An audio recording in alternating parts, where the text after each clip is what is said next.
नमस्कार यहाँहरू सबैजनालाई। श्री मालिक लिटिल स्टार युवा क्लब मध्य नेपाल 10 लमजुङको कार्यक्रम संयोजक, कार्यक्रम सञ्चालक म सुबिन गुरुङको यहाँहरू सबैलाई हार्दिक नमस्कार।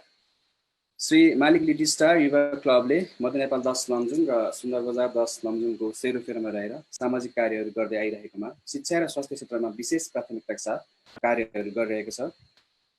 हाम्रो देश नेपाल लगायत विश्वका धेरै देशहरू अहिले कोरोना भाइरस कोभिड-19 को महामारीको कारणले गर्दा बन्दबन्दीको अवस्थामा गुज्रिरहेका छन्।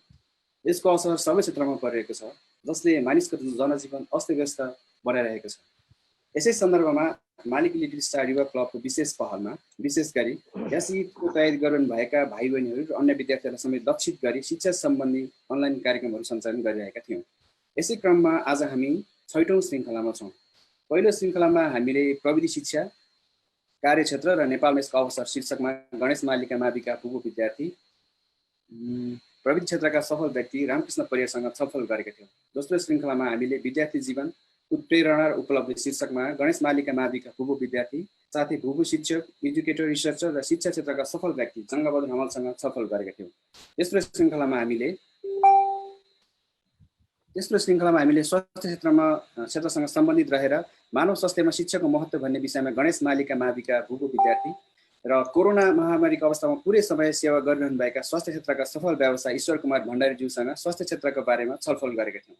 चौथो श्रृङ्खलामा हामी सबैका आदरणीय गुरु ऋषिराम खनियाज्यूसँग विद्यालयीय शिक्षामा विद्यालय र विद्यार्थीको भूमिका भन्ने विषयमा उहाँको लामो समय शिक्षक पेसाको अनुभव र सफलताको कथाहरू सुन्यौँ। पाँचौं श्रृङ्खलामा विद्यालय शिक्षामा सकारात्मक सोच भन्ने विषयमा गणेश मालिका माविका पुगु विद्यार्थी सफल प्रधानाध्यापक एकबहादुर भण्डारीज्यूसँग छलफल गरेका थियौँ र उहाँबाट सकारात्मक सोचको विकास कसरी गर्न सकिन्छ र जीवनमा कसरी सफल हुने भन्ने महत्त्वपूर्ण कुराहरूको बारेमा जानकारी पायौँ। आज हामी 6औं श्रृङ्खलामा छौँ र आज हामी विशेष गरेर समाजमा रहँदा बस्दा हामीले जान्नुपर्ने र बुझ्नुपर्ने र साथै पालना गर्नुपर्ने अति आवश्यक आधारभूत कानुनका बारेमा कुराहरू गर्नेछौँ। सभ्य समाज निर्माणमा आधारभूत कानुन र शिक्षाको महत्त्व भन्ने विषयमा गणेश मालिका माविका भूगु विद्यार्थी, x chairman of bar Nepal, x legal adviser of BDCNP, x chairman of PPLANP, x coordinator of DRGNP र हाल coordinator of NLANP, legal adviser domestic violence help centre, legal adviser old citizen society NP र legal adviser अनुगमन line club of नेपालका बाबुराम खड्काज्यूसँग छलफल गर्नेछौँ र उहाँको अनुभवहरू सुन्नेछौँ। आजको हाम्रो अनौपचारिक कार्यक्रम सुरुवात गर्न जाँदैछौँ। आजको कार्यक्रमलाई जुम एपबाट फेसबुकमा लाइभ कार्यक्रम गर्नको लागि प्रविधि मार्फत सहयोग गर्नुहुने NREN का निरञ्जन पराजुलीज्यूलाई हार्दिक धन्यवाद दिन चाहन्छौँ। र आजको यस कार्यक्रममा हामीसँगै हुनुहुन्छ प्रविधि क्षेत्रका विज्ञ रामकृष्ण परियार, एजुकेटर, रिसर्चर, शिक्षा क्षेत्रका सफल व्यक्ति जङ्गबहादुर हमाल, स्वास्थ्य क्षेत्रका सफल व्यवसायी ईश्वर कुमार भण्डारीज्यू, सफल प्राध्यापक एकबहादुर भण्डारीज्यू र हामीसँग हुनुहुन्छ गणेश मालिका माविका प्रधानाध्यापक चन्द्रबहादुर बस्नेतज्यू र सह प्रधानाध्यापक राजकुमार खड्काज्यू। र आजको हाम्रो कार्यक्रम अब सुरुवात गर्न जाँदैछौँ। र आजको हाम्रो अतिथि आदरणीय अधिवक्ता बाबुराम खड्काज्यूलाई कार्यक्रममा स्वागत गर्न चाहन्छौँ। स्वागत छ हजुर आजको कार्यक्रममा। हजुर नमस्कार। बाबाजी, अब हजुरको अनुभवहरू हामीलाई सेयर गरिदिन अनुरोध गर्दछु। धन्यवाद। सर्वप्रथम त आज लामो समयपछि मैले यो प्रविधिको माध्यमबाट यो चाहिँ अहिलेको विधि विज्ञानको विकासको आधारबाट धेरै वर्षदेखि ग्याप रहेका आफ्ना आफन्त साथीभाइहरूसँग यसरी चाहिँ सम्पर्क समन्वय भेट्न पाउँदा बडो आभारी भएको छु।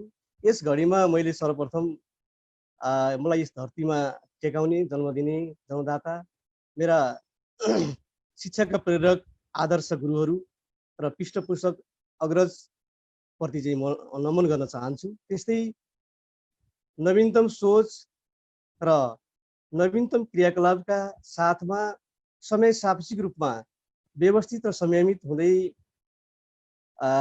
अगाडि बढ्दै गएको यो मालिका लिटिल स्टार क्लब, त्यसमा पनि अहिले सक्रिय रूपमा काम गर्नुभएका सुमिन भान्जा र उहाँलाई प्राविधिक रूपमा सहयोग गर्ने उहाँका सहयोगी मित्र प्रति म आभार व्यक्त गर्न चाहन्छु।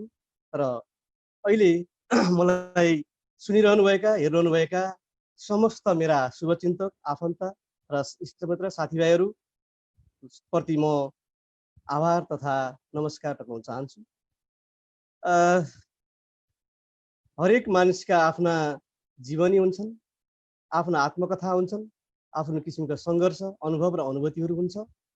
ती कसैले लेखेर जीवन कथा, आत्मकथाका रूपमा व्यक्त गर्छन्, कसैले बोलेर साथी सङ्गतिहरूमा त्यसलाई प्रस्फुटित गर्छन्, कसैले आफूभित्र सङ्कुचित गर्छन् अथवा त्यस्तो व्यक्त गर्ने संयोग पनि मिल्दैन पनि। आज मलाई आफ्नो जीवनको बाल्यकाल, मेरो स्कुल जीवन, उच्च शिक्षाका क्षेत्रमा मेरो चाहिँ कानुन क्षेत्र किन भन्ने लगायत कानुनको विषयमा र यो सामाजिक क्षेत्रमा यो हामीले आवश्यक पर्ने कानुन किन त भन्ने साथै समग्र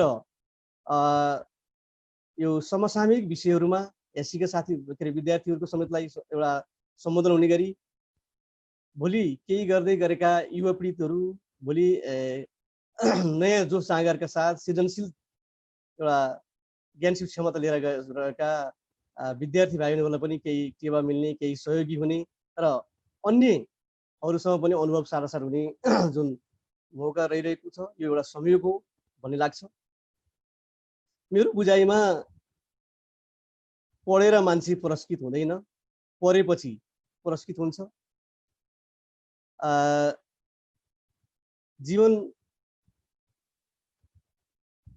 ठोस परिभाषा, जीवनको ठोस परिभाषा आफ्नो आफ्नो आफ्नो किसिमको चाहिँ अनुभव, आफ्नो किसिमको बुझाइ, आफ्नो किसिमको सङ्घर्ष, आफ्नो किसिमको चाहिँ एउटा प्राप्ति वा त्याग अथवा गुमाउनेबाट मान्छेले परिभाषित गर्ने गरेको देखिन्छ। जीवन एउटा परिस्थिति, परिवेश, मन, चेतना, कर्म र चिन्तनको एउटा सङ्ग्रहालय हो भन्ने मेरो बुझाइ रहेको छ। हरेक मान्छेको जीवनलाई हेर्दा उसको परिस्थिति, परिवेश, उसको मन, चेतना, उसका कर्म, उसका चिन्तन के हो त भन्ने किसिमको कुराहरूलाईबाट हामी परिचित गर्न सक्छौँ। त्यसैले गर्दा जीवन ती त्यस्ता वस्तुहरूको सङ्ग्रहालय हो। हरेक मानिस उसको मनको नोकर हुन्छ। सायद हामी कहाँ पुग्यौँ, कहाँ रह्यौँ, बिचमा कहाँ ओजेलमा परियो अथवा को कहाँ पुग्यो, के गर्यो भन्ने कुराहरू प्रत्येक मानिस आफ्नो मनको नोकर भएको कारणले आफ्नै परिस्थिति, आफ्नै परिवेश, आफ्नै सञ्जालमा चाहिँ डुबियो होला। त्यसले गर्दा मनभित्र आफ्नो चाहिँ गाउँठाउँ, आफ्नो विगतको स्कुल जीवन, बाल्य अवस्था, बाल्यकालका साथी, क्याम्पसका जीवन, क्याम्पस सालका साथी, अन्य चाहिँ जीवनका परिघटनाहरूको साथीहरू भन्दा टाढा रहनुपर्ने उसको जीवनको एउटा मजबुती, उसको चाहिँ एउटा चाहिँ परिस्थिति हो भन्न सकिएला। यो वास्तवमा मन,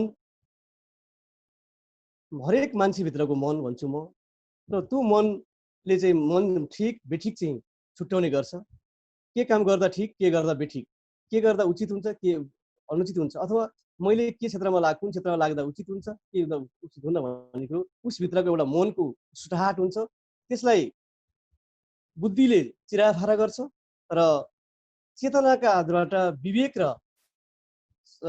तर्क शक्तिबाट उसले आफूलाई अरू ठाउँमा प्रस्फुटित गर्न सक्छ भन्ने लाग्छ। त्यसो भएको हुनाले मन, बुद्धि र चेतना, मन, बुद्धि र चेतना यदि सही ढङ्गमा भयो भने त्यो मान्छे सामाजिक हुन्छ, त्यो मान्छे सभ्य हुन्छ, त्यो मान्छे समाजले पत्याउने खालको हुन्छ भन्ने चाहिँ हरेक विज्ञहरूको मत रहेको छ।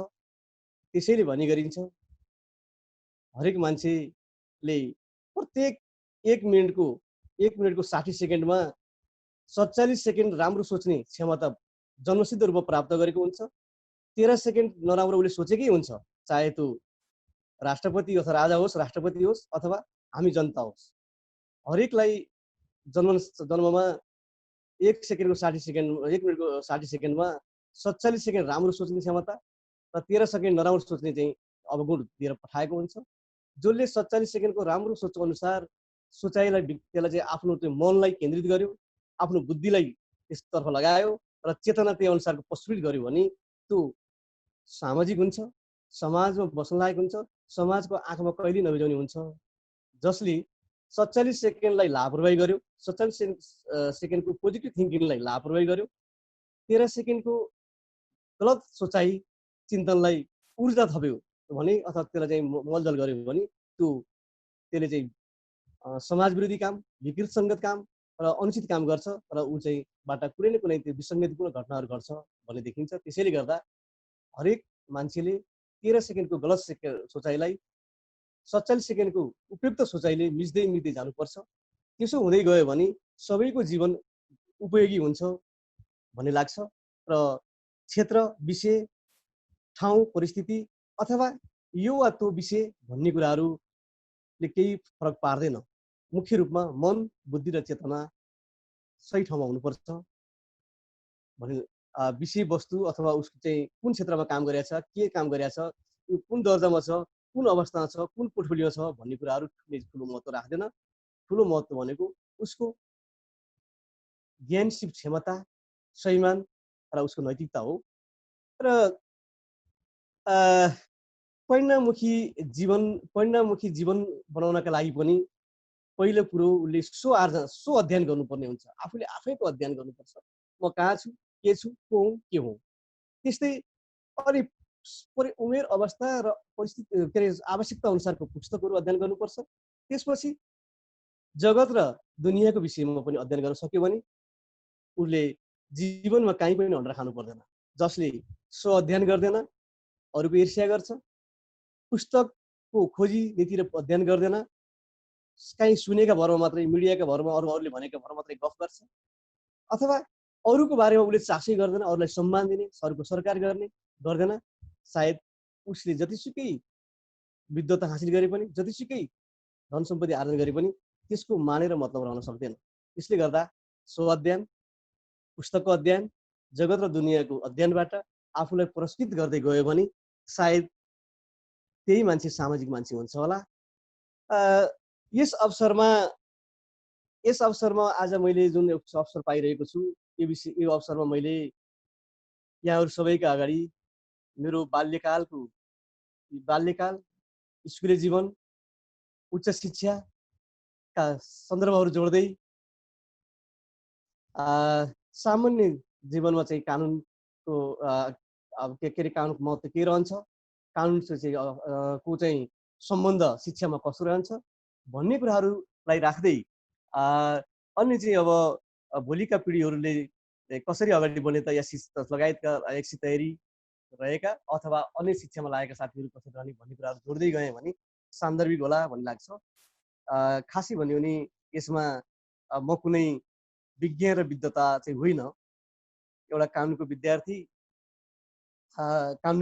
सधैँ काँचो हुन्छ, सधैँ अध्ययनशील हुन्छ, सधैँ अपूर्ण र अपुग हुन्छ। किन भन्दा उसले चाहिँ हरेक दिन कानुन के अरे ऊ चाहिँ आफ्नो विषयमा पोख्त हुन्छ, आफ्नो कानुनको विषय विज्ञ छ अथवा कानुनको विद्यार्थी अथवा कानुन पेसा गर्ने मान्छे आफ्नो विषयमा चाहिँ सम्पूर्ण कुरोमा चाहिँ पारङ्ग छ भन्नु चाहिँ गर्व गर्नु मूर्खता पनि हो। किन भन्दा कानुन समय सापेक्षिक रूपमा जनताको चाहना, राष्ट्रिय अन्तर्राष्ट्रिय परिवेश, जनताको भावना, शिक्षा, शैक्षिक चेतनाको विकास अनि अन्य चाहिँ किसिमका चाहिँ आवश्यकताहरूका आधारबाट राज्यले समय सापेक्षिक रूपमा देश र आफ्नो नागरिकको हक सुरक्षा, व्यवस्थापन, अनुशासित, सुरक्षित र एउटा चाहिँ नैतिक रूपले अगाडि बढ्नका लागि परिमार्जन संशोधन गर्दै जानुपर्ने हुन्छ।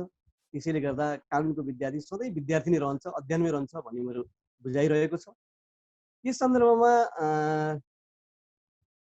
अहिले विद्यालय पढ्दै गरेका भाइ बहिनीहरू, एससीको तयारीमा रहेका भाइ बहिनीहरू, त्यस्तै अन्य चाहिँ 11-12 समेतका कक्षामा पढ्दै गएका भाइहरूलाई पनि केही चाहिँ सहयोगी होला भन्ने हिसाबले मैले चाहिँ आफ्नो बाल्यकालतर्फ पनि यहाँ जोड्न चाहेँ। वास्तवमा म बाल्यकालमा शान्त, नरुने, हल्ला नगर्ने, हजुरबाको पछि लाग्ने, कथा कहानी सुन्न चाहने, त्यस्तै दाजुहरू स्कुल जाँदा चाहिँ दाजुहरू स्कुल पनि जान्छु भनेर जिद्दी गर्ने स्वभावको थिएँ अरे। यो मैले मेरो माताजीबाट सुनेको। म जब जान्ने अलिकति बुझ्ने अथवा चाहिँ अब यतिको भइ जान्छ भन्ने मेरो माता पितालाई लाग्यो। त्यसपछि म स्कुल जान थालेँ। त्यतिखेर मलाई घरमा कहरा मेरो आमाले सिकाउनु भयो। थप शिक्षकबाट एउटा शिक्षा गुरुजीहरूबाट चाहिँ मैले प्राप्त गरेँ। वास्तवमा भन्नुपर्दा यस समयमा मैले नढाँटिकन भन्नुपर्दा मलाई बाराखरी मेरो पिताजीले अनेकन मेहनत गरेर कण्ठस्थ गराउनु भएको। हरेक वर्ष माघमा छुट्टी आउनुहुन्थ्यो। त्यो माघ महिनामा बाराखरी मलाई कण्ठ गराउनलाई 1 महिना चाहिँ पुरा समय मेरो पिताजीले दिनुभयो। साँच्चै भन्नुहुन्छ भने मेरो पहिलो गुरु मेरो आमा हुनुहुन्छ, दोस्रो गुरु मेरो बाबा हुनुहुन्छ र त्यसपछि मेरा अरू चाहिँ गुरुहरू जसले मलाई अनुशासित, संयमित, व्यवस्थित र एउटा समय सापेक्ष रूपमा शिक्षा प्रदान गर्नलाई उहाँले अथक मेहनत गर्नुभयो। म उहाँहरू सबैप्रति चाहिँ नमन व्यक्त गर्न चाहन्छु। स्कुलमा पढ्दा सबै त्यतिखेरका मेरा अग्रज सहकर्मी साथीहरू र केही अन्य साथीहरूलाई पनि जानकारी हुन सक्छ। म स्कुल फर्स्ट, क्लास फर्स्ट हुँदै हुँदै चाहिँ केटा यो स्कुल जीवन रहेको हो। तर मैले चाहिँ जीवनमा स्कुल पढ्दा 6 कक्षा र 10 कक्षामा देखि बाहेक अरू कक्षामा मैले दोस्रो भएको अनुभूति गर्न पाइनँ। 6 कक्षामा जाँदा 5 बाट 6 मा जाँदा म दोस्रो भएँ। 9 बाट 10 मा जाँदा पनि दोस्रो भएँ। त्यसको आफ्नै कथा छ। 5 बाट 6 मा जाँदा जुन अन्तिम परीक्षा दिने बेलामा मेरो दुईटै कानहरू एउटा विधवा भन्ने फट्किले लुट्न परेका थिए। त्यसले गर्दा म 11 दिनसम्म प्रत्येक बिहान डाक्टर काइलो बुवा कहाँ गएर सुई लाउने अनि परीक्षा दिने।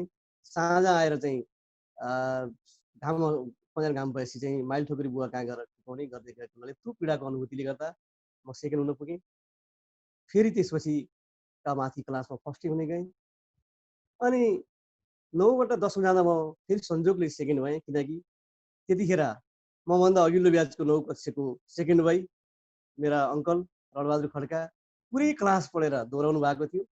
त्यसले गर्दा 9 बाट 10 मा जाँदा उहाँ फर्स्ट, म सेकेन्ड भएँ। र त्यो त्यसले के अरे एउटा जीवनमा ती कुराहरू चाहिँ असामान्य होइन, सामान्य नै हुन्। र त्यसपछि त्यतिखेर साँच्चै भन्नुपर्दा गणेश मालिका माध्यमिक विद्यालयमा शिक्षकहरू नराम्रो हुनुहुन्थ्यो म भन्दिनँ। उहाँहरू चाहिँ लायबिकसँगको उहाँहरूले एकदम मेहनत गर्नुभएको, लायबिकसँग गर्नुभएको, तर अलिकति अन्य स्कुलको ट्यालेन्सीको अगाडि हाम्रो स्कुल अलिक पछाडि नै रहेको थियो। त्यस कारणले हामी त्यस बेला त्यो ब्याजमा 44 त्यो ब्याजमा चाहिँ सेन्ट्रल गरेका 6 जना साथीहरू सुती पसल हाई स्कुलमा सूर्यनाथ हुनुहुन्थ्यो हेड सर। त्यो स्कुलमा ट्युसन पढ्न कोचिङ पढ्न गयौँ। 4 स्कुलका विद्यार्थी, त्यो स्कुल लगायत अन्यबाट हामी जस्तै अरूबाट गएको गरी 4 स्कुलका सेन्टर विद्यार्थीहरू थियौँ। र त्यहाँ त्यहाँ प्री टेस्ट लियो। प्री टेस्टमा संजोगले त्यस स्कुलका फर्स्ट भाइ बालाजी श्रेष्ठ पहिलो र म सेकेन्ड हुन पुग्यौँ। र हामीले ग्रुपहरूमा आफ्नो रिडिङ गर्ने चाहिँ गर्न चान्स पाइयो। र त्यहाँ अध्ययन गर्दा इङ्ग्लिसको हिसाबमा सूर्यनाथ सरले, म्याथमा रामचन्द्र सरले बडो मेहनतका साथ हामीलाई पढाउनु भयो। यसो त गणेश मालिकाको इङ्ग्लिसको टिचरले राम्रो गर्नु भएन, ऋषि सरले राम्रो पढाउनु भएन, अथवा गणेश मालिकाको हेड सर गणेश नेपाली सरले राम्रो पढाउनु भएन भन्न खोजेको होइन। उहाँहरूले अति नै मेहनत गर्नुभएको हो। उहाँहरूले साँझ बिहान जतिखेर पनि विद्यार्थीलाई उहाँले विद्यार्थी चाहेको बेलामा समय दिनुभएको, आफूले ज्ञान सिद्धिविकास गर्नुभएकै हो। तथापि एउटा प्रतिस्पर्धा, समय सापेक्ष अवस्था र त्यो स्कुलको अवस्था सबैले गर्दा हामी कोचिङ पढ्न बाहिर जान बाध्य भएका हौँ। र त्यहाँ सोती पसलमा जुन ढङ्गले हामीले सेन्टर पछि एसएससीको तयारी गरियो, त्यो तयारी पश्चात मलाई केही कुराहरू लाग्यो र त्यही सरहरूबाट मैले जुन किसिमको आसन जुन चाहिँ अवस्था परिस्थिति जुन चाहिँ मलाई सुझाइयो त्यसले गर्दा म पनि फेरि 1 वर्ष डब्लाउने हो कि भन्ने, किनभने मलाई चाहिँ भोलिको मेरो चान्सेसका विषयमा, भोलिका अन्य चाहिँ मेरो चाहिँ उपलब्धिहरूका विषयमा, मेरो पढाइ क्षेत्रमा अलिकति हुने चाहिँ एउटा उपलब्धिका विषयमा केही कुराहरू चाहिँ सुझाइएको थियो। त्यसले गर्दा त्यो पनि मैले विचार बोकेको थिएँ। तथापि तत्कालीन गणेश मालिकाका शिक्षकहरूले होइन दिनैपर्छ एसएलसी भन्ने कुराहरू रहिसकेपछि अनि मैले मेरो बुवा पिताजीले पनि होइन ठिक छ देऊ भनिसकेपछि दियो। त्यस बेलामा सेन्टर भएका हामी 6 जना मध्ये म लगायत 5 जना पास भइयो। एकजना साथी कम्पार्टमा पर्नुभयो र उहाँ सायद मलाई लाग्छ अर्को वर्ष चाहिँ उहाँ चाहिँ कम्पार्टबाट पास गर्नुभयो। र त्यसपछि हामी तत्काल पास भएका साथीहरू आफ्ना आफ्ना क्षेत्रमा लाग्यो नै।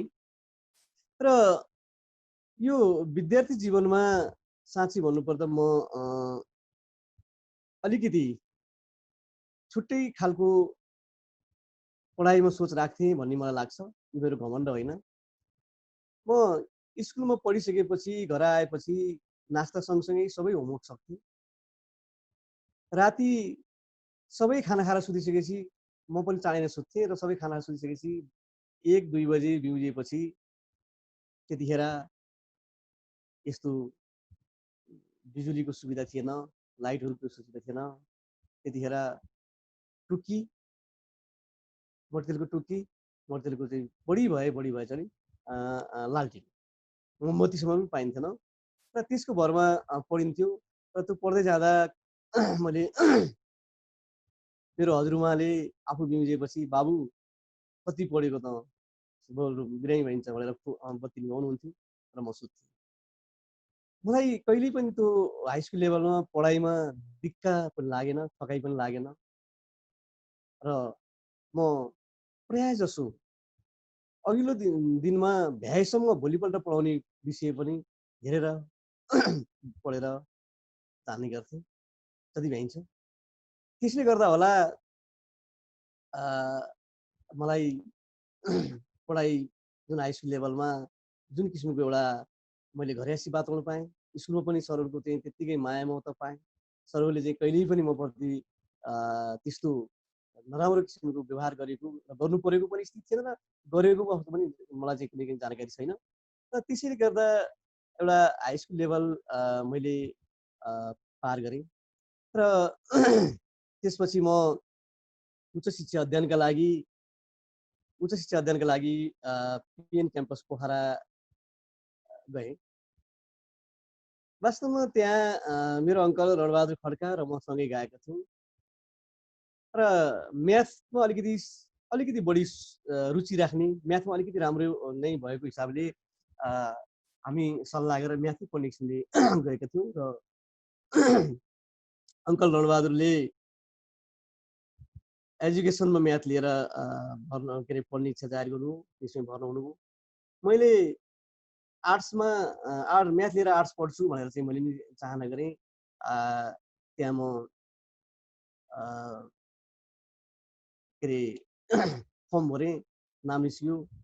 अनि भर्ना हुने समयमा यो कसरी जानु पर्यो भन्दा मेरो आदरणीय दाजुलाई के लाग्यो कसो लाग्यो अथवा किन हो अहिलेसम्म न मैले दाजुलाई सोधेको छु न दाजुले अहिलेसम्म मलाई भन्नुभएको छ। बाबुले त ल पढ्यो हुन्थ्यो, कानुन पढ्यो हुन्थ्यो भन्नुभयो। मैले मेरा आदरणीय दाजुको वचन काट्न सकिनँ र मैले फेरि लमा फर्म भरेँ र ल चाहिँ को फर्म भरेपछि लमा पनि नाम निक्लियो।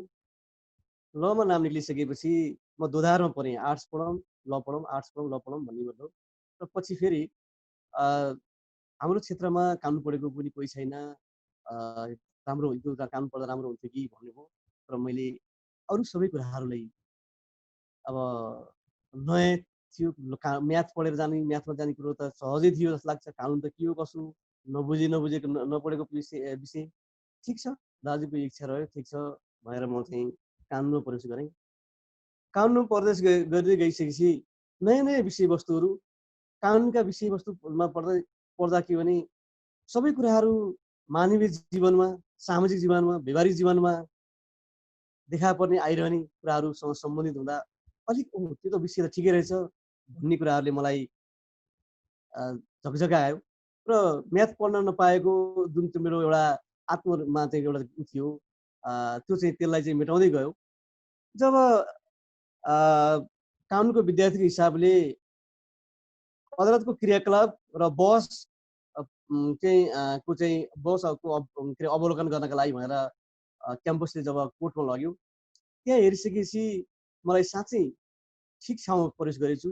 साँच्चै ठिक ठाउँमा चाहिँ मैले मेरो के अरे अध्ययन गर्न मलाई दाइले भन्नुभएछ, मलाई प्रेरणा दिनुभएछ, यो राम्रै रहेछ भन्ने लाग्यो र मलाई साँच्चै अब कसरी एउटा प्रसिद्ध कानुन व्यवसाय भने कसरी एउटा आफूलाई चाहिँ कानुनको व्यवसाय ढङ्गमा चाहिँ के अरे आफूलाई चाहिँ प्रस्तुत गर्ने, पढेर मात्रै होइन व्यवसाय नै त कसरी गर्ने भन्नेतिर मलाई त्यसले सुझाइरह्यो र त्यसरी नै म पढ्दै गएँ र 51 सालमा मैले कानुनको तत्कालको चाहिँ अवस्थामा जुन के अरे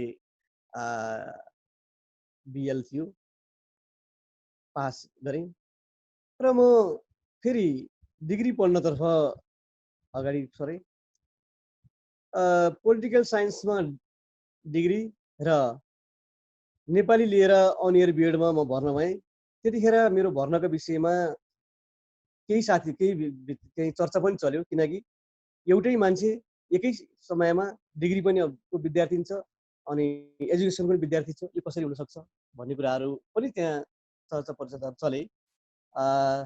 तत्कालीन रूपमा मलाई पनि दुईतिर भ्याउन गाह्रो थियो, तैपनि मैले चाहिँ नेपाली चाहिँ अलिकति मलाई नेपाली विषय किन पनि राम्रो लाग्थ्यो भने मैले हाई स्कुल जीवनमा हाई स्कुल पढ्दा पनि म शारीरिक के खालका खेलकुदहरूमा चाहिँ कुनै भाग नलिए पनि बौद्धिक खेलमा बौद्धिक ज्ञानमा सबैमा भाग लिन्थेँ प्रयास हो र सबैमा म पुरस्कृत पनि हुन्थेँ। त्यस्तै क्याम्पसमा जाँदा पनि मैले चाहिँ जुन आइएल पढ्दा पनि क्याम्पस रूपमा भएका त्यस्ता क्रियाकलापहरू कविता जस लगायत क्रियाकलापहरूमा भाग लिँदा म पुरस्कृत भएको थिएँ।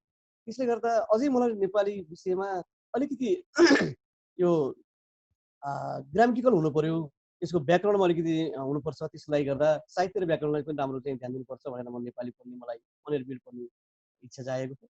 त्यो पढ्दै जाने क्रममा सबै साथीहरू पेसामा, सबै साथीहरू जागिरमा, केहीमा नभए पनि काहीँ न काहीँ इन्गेज भएको देखियो। डिग्री पढ्दा साँच्चै म र एकजना म्याडम हुनुहुन्थ्यो, दुईजना मात्रै शुद्ध विद्यार्थी, अरू सबै काहीँ न काहीँ इन्गेज भएको देखिएपछि मलाई पनि होइन हो के गर्नुपर्छ भन्नेतिर चाहिँ उत्प्रेरित गर्यो र म अरू ठाउँमा सरकारी जागिर खान चाहँदैन थिएँ। म चाहिँ जे हुन्छ आफूले पढेको विषयमा नै लाग्नुपर्छ भन्ने मलाई धेरै चाहिँ आत्मैदेखिको थियो। त्यसले गर्दा म पेसा कहाँ गर्ने त भनेर चाहिँ सोचिरहेँ। त्यतिखेर पोखरामै पेसा गर्नलाई पोखरामै पेसा गर्नलाई चाहिँ मैले चाहिँ एउटा सुरेन्द्र थापा जुन चाहिँ साथी हुन्थ्यो उहाँसँग मिलेर त्यहाँ व्यवस्थापन गर्ने काम गर्दै थियौँ। त्यतिखेर चाहिँ साथीहरूले होइन नवलपरासी जाउँ, तराई ठिक छ यता जाउँ भनेर आएपछि जाउँ त हेर्न जाउँ भनेर आएपछि यसो हेर्दै जाँदा सबै कुरो परिस्थिति त ठिकै रहेछ भनेर चाहिँ यहाँ मैले पेसागत रूपमा नवलपरासीमा रहेको छु। यो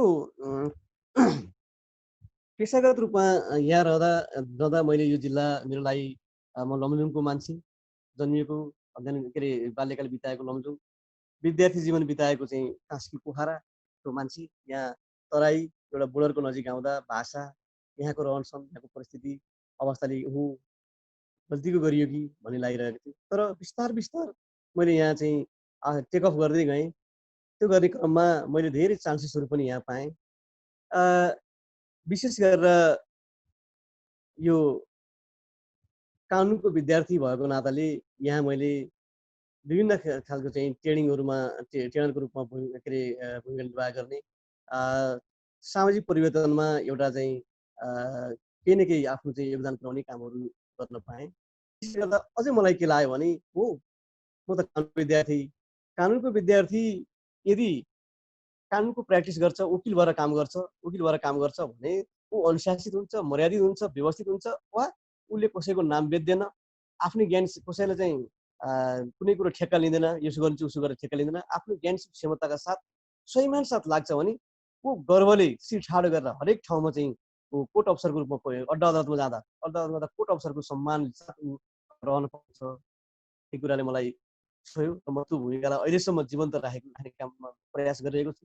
भने अर्को चाहिँ हामीले पाएको गरी सोशल इन्जिनियर हो, एउटा वकिल जसले चाहिँ ल पास गर्छ र आफ्नो चाहिँ एडभोकेट प्रमाणपत्र लिन्छ, उसको त्यो चाहिँ उसले पाएको पगरी सँगसँगै के बुझ्नुपर्ने हुन्छ भने कोर्ट अफसर एन्ड सोशल इन्जिनियर भन्ने हो। कोर्टमा अभ्यास गर्दा तिमी व्यवस्थित, अनुशासित र लगनशील रूपमा, वफादारी रूपमा लगनशील भएर त्यसलाई चाहिँ निरन्तर रूपमा पेसा गर, त्यहाँ तिमी कोर्ट अफसर हौ अदालतमा।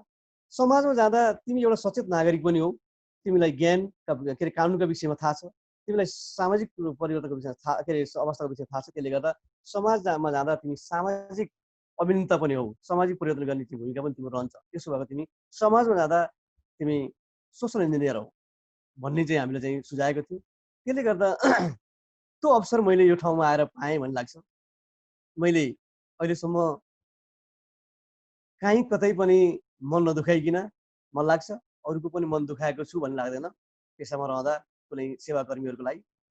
र एउटा कोर्टमा रहँदा त्यो चाहिँ एउटा आफ्नो भूमिका एउटा निष्पक्ष, निष्कलङ्कित रूपमा र एउटा मर्यादित रूपमा राखिरहेको छु भन्ने लाग्छ। र सोसल क्षेत्रमा पनि मैले सोसल इन्जिनियरको रूपमा काम गर्न पाएँ भन्ने किन लाग्छ भने यहाँ मैले बाल अधिकार, महिला अधिकार, सामाजिक नेतृत्व, सामाजिक परिवर्तन, सामाजिक मध्यस्थता, त्यस्तै गरेर यो पारालिगल मार्फत चाहिँ यो मानवीय चिकन रोकथाम लगायतका थुप्रै विषयवस्तुहरूमा कार्यक्रममा सहभागी हुने चान्स पाएँ। र यहाँ चाहिँ यो जिल्लाको 40 गाविसमा एउटा डिआरजी कोअर्डिनेटर भएर चाहिँ एउटा सामाजिक सेवामा, सामाजिक सचेतनामा, सामाजिक एउटा चाहिँ चेतना विस्तारमा चाहिँ काम गर्ने एउटा मौका पनि पाएँ। त्यसले गर्दा यो क्षेत्रमा लाग्नु ठिकै रहेछ, ठिकै हो भन्ने लाग्छ। र मैले कम्तीमा केही नभए पनि यो क्षेत्रमा लाग्यो र मान्छे अनुशासित भयो र आफूलाई चाहिँ पेसागत रूपमा चाहिँ ढाल्न सक्यो भने सम्मानित रूपमा जीविकोपार्जन गर्न चाहिँ सक्छ। त्यसले गर्दा यहाँ यो कुरामा चाहिँ लाग्नु, आफ्नो जीवन, आफ्नो परिवार, आफ्नो समाजसँग पनि केही सरकार राख्छ भने आफ्नै जीवनमा पनि केही सरकार के अरे एउटा जीवनयापनको चाहिँ लाई पनि टेवा पुर्याउने क्षेत्र रहेछ कानुन भन्ने चाहिँ मैले बुझेको छु। र त्यसो भएको हुनाले वास्तवमा हामी सबै सामाजिक प्राणी, मान्छे सामाजिक प्राणी हो र मान्छे प्राणी जगतकै सबभन्दा चेतनशील प्राणी पनि हो। तर त्यस्तै नै मान्छे नै सबभन्दा प्राणीहरूमा सबभन्दा क्रूर, भक्षक र घिनलाग्दो प्राणी पनि मान्छे नै हो। मान्छेलाई कानुनको दायराभित्र नराख्ने हो भने, अनुशासित संयमित नगर्ने हो भने, कानुनको परिवेशले त्यसलाई चाहिँ बन्देज नगराउने हो भने मान्छे जति क्रूर, हिंसक अरू कुनै प्राणी हुन सक्दैन। त्यस्तै सबभन्दा घिनलाग्दो प्राणी पनि मान्छे हो। अरू सबै प्राणीहरूलाई अन्यथा नसोचौँ कि नाङ्गे रहँदा नाङ्गे देख्दा खासै त्यस्तो हामीलाई चाहिँ अड फिलिङ हुँदैन। तर मान्छे निर्वस्त्र भयो भने त्योभन्दा घिनलाग्दो अरू प्राणी देखिन्छ। त्यसरी नै होला मान्छेलाई, समाजलाई, राष्ट्रलाई, राष्ट्रका नागरिकलाई सबै एउटा व्यवस्थित, अनुशासित र सभ्य बनाउनका लागि कानुनको तर्जुमा गर्न आवश्यक देखियो। र विश्वका राष्ट्रहरूले आफ्नो देश, परिस्थिति, अवस्था, जनताको इच्छा, चाहना, जनताको जनचेतना अनुसार कानुन बनाए, समय सापेक्ष रूपमा व्यवस्थित र परिमार्जित गर्दै गएका छन्। र त्यो सन्दर्भ हाम्रो नेपालमा पनि रहँदै गएको छ। र यो साँच्चै हामी सामाजिक प्राणी, समाजभन्दा बाहिर हाम्रो उपस्थिति शून्य रहन्छ। समाजभन्दा बाहिर हामी रहन सक्दैनौँ। समाजभन्दा बाहिर मेरो बुझाइमा मानिस त के कुरा भगवान पनि रहन सक्दैन। भगवानलाई पनि समाज चाहिन्छ उसको आस्था विश्वास र अस्तित्व कायम गर्नको लागि। समाज छैन भने उसको पनि पूजन आराधना भक्ति हुँदैन, त्यसले त्यहाँ उसको अस्तित्व रहन सक्दैन। त्यसैले गर्दा समाजभन्दा बाहिर मान्छे त रहनै सक्दैन र भगवान पनि रहन सक्दैन। त्यसरी हामी सामाजिक प्राणी र समाजमा रहिसकेपछि सामाजिक प्राणी रहेको नाताले र समाजमा रहेको नाताले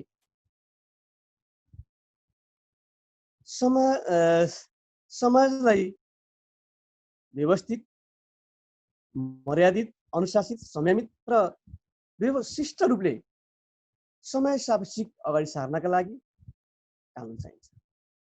किनभने हामी एकचोटि हेरौँ, समाज 3टा अक्षरले बनेको छ। समाज स भनेको सबै खाले, मा भनेको मानिसहरूको, ज भनेको जमघट।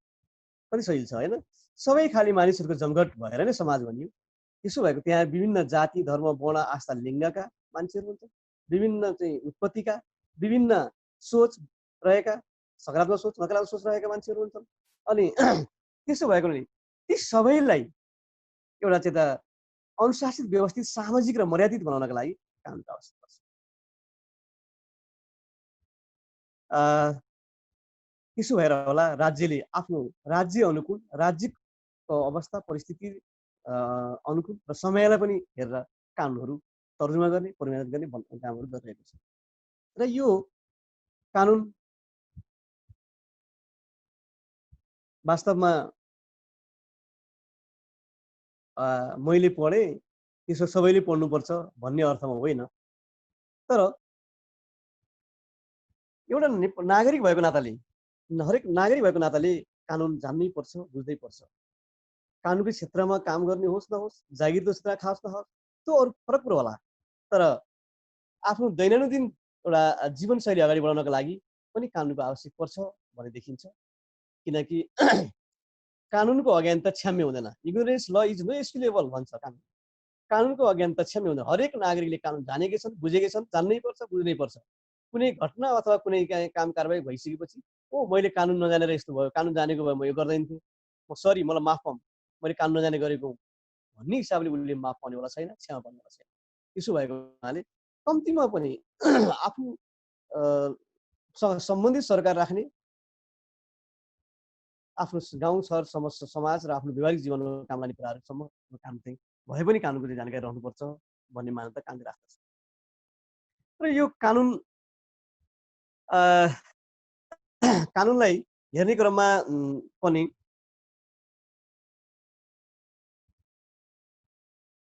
यो 3टा अक्षर छ, कानुन।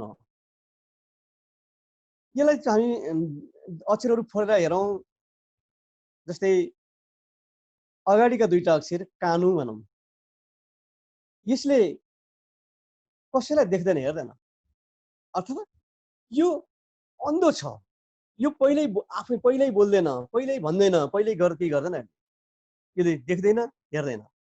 तर है भने यसका 2टा अक्षर कानु अगाडिको कानु भनेपछि यसले देख्दैन, हेर्दैन। ठुलो सानो धनी गरिब यो वा त्यो भन्दैन भन्ने यसको मान्यता हो। तर अहिले केही विसङ्गतिहरू देखा परेका छन्, त्यसमा यहाँहरू सबै जानकार हुनुहुन्छ।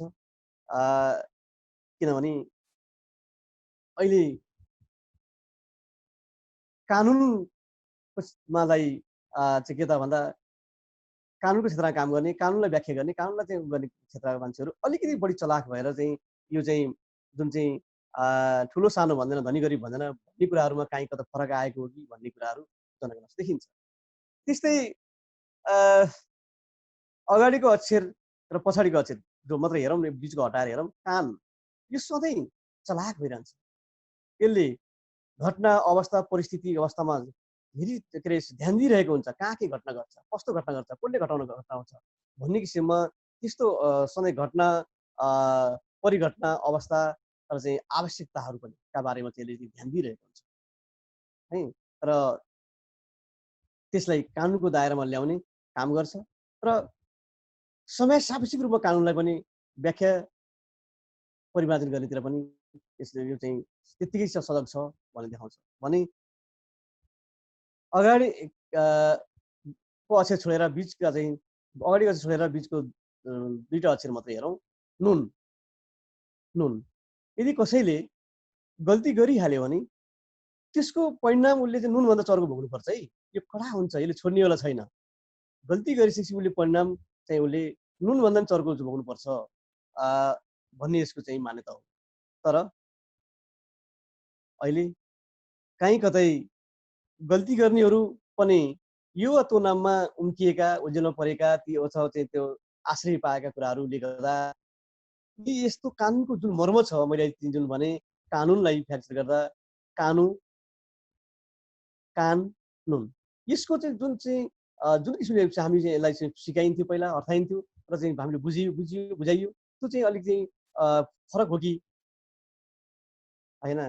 यो चाहिँ कहीँ कतै सानोलाई ऐन ठुलो चैन भएको हो कि भन्ने आभासहरू पनि जनताहरूले चाहिँ व्यक्त गरिरहनु भएको छ। यसमा चाहिँ कहीँ परिघटनाहरूले ती कुराहरू पनि देखाएको देखिन्छ। त्यसले गर्दा यो सामान्य नागरिकहरूले एउटा पनि कानुन चाहिँ जान्नुपर्छ, बुझ्नुपर्छ भन्ने मलाई लाग्छ कि किनभने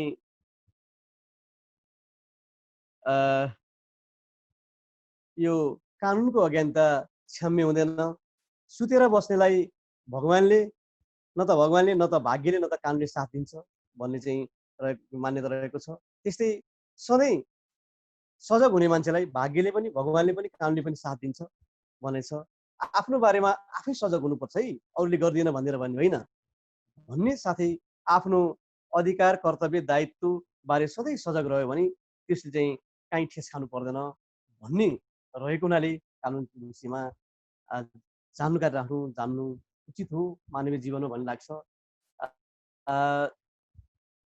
यो कम्तीमा पनि हामीले सार्वजनिक हित सरकारका विषयमा के गर्न हुने के नगर्न हुने, कानुन विपरीतका काम के हुन्, कानुनले गर भनेका काम के हो, नगर भनेको काम के हो, किनभने कानुनले गर भनेका काम नगर्नु पनि अपराध हो, नगर भनेका काम गर्नु पनि अपराध हो। त्यसले गर्दा कानुनले नगर भनेका काम के हुन्, नगर भनेका काम के हुन् भन्ने विषयमा नागरिकको हक अधिकार कर्तव्य दायित्व के हुन् त भन्ने विषयमा चाहिँ हामी जानकार हुनुपर्ने। त्यस्तै गल्ती गर्नेले क्षमा पाउँदैन है, यसो भएको हुनाले गल्ती नगरौँ भन्नेतर्फ पनि सजग हुनुपर्ने अवस्था देखिन्छ।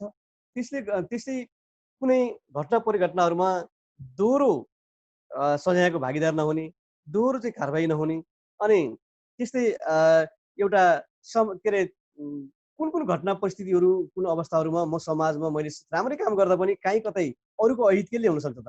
अरूको अहित भयो भने म कुन कठेरमा म कुन चाहिँ सजाय पुग्छु अथवा कुन अवस्था हुनसक्छ भन्ने कुराले चाहिँ पनि हामी चाहिँ जानकार रहनको लागि कानुन पढ्नु आवश्यक छ, कानुनको जानकारी लिनु आवश्यक छ भन्ने लाग्छ। किनकि आफ्नो अधिकारको प्रयोग गर्दा अरूको हितमा असर गर्न हुँदैन।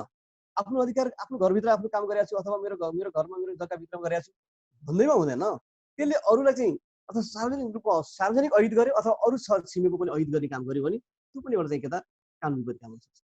त्यस्ता कुराहरू पनि चलाख रहनुपर्ने, सजग हुनुपर्ने देखिन्छ।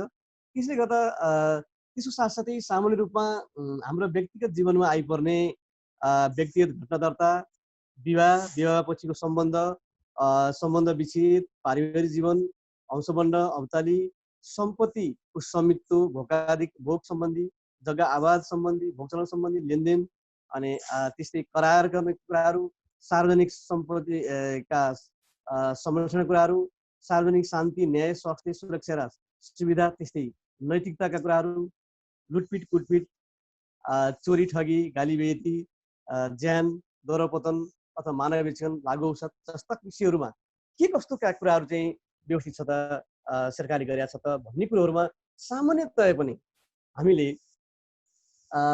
हिजो चाहिँ हामी मुलुकी ऐन भन्थ्यौँ। मुलुकी ऐनलाई अहिले विस्थापित गरेर मुलुकी संहिता आएको छ। त्यो मुलुकी संहिता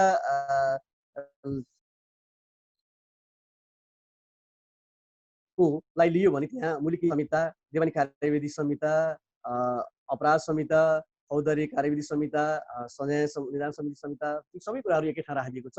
त्यो किताब हिजो मुलुकी ऐन चाहिँ मा केही राख्दा पनि एउटा चाहिँ सामान्य मूल्य के घर घरमा पढ्दा पनि चाहिँ त्यसले चाहिँ घरलाई समाजलाई छिमेकलाई राम्रै हुन्थ्यो भने अहिले कम्ती पनि सके घरै प्रत्येक घरमा नभए पनि एउटा छरछिमेक समाजमा एउटा चाहिँ यो अपराध संहिता राखेर सामान्य आलो पालो पढ्ने गर्ने हो पनि एउटा आफूलाई परिवर्तन गर्ने कुराहरू आफ्नो घर परिवारमा चाहिँ परिवर्तन अथवा हेर्ने के अरे अगाडि बढ्ने कुराहरू छिमेक र समाजलाई अगाडि बढ्ने कुराहरूमा अलिकति टेवा पुऱ्याउँथ्यो सहयोगी भूमिका खेल्थ्यो भन्ने लाग्छ। त्यसले गर्दा कानुनको विषयमा चाहिँ अलिकति जानकारी लिनु उचित हो भन्ने चाहिँ मलाई लाग्छ।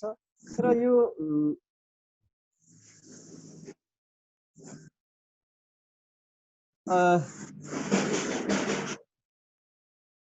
यो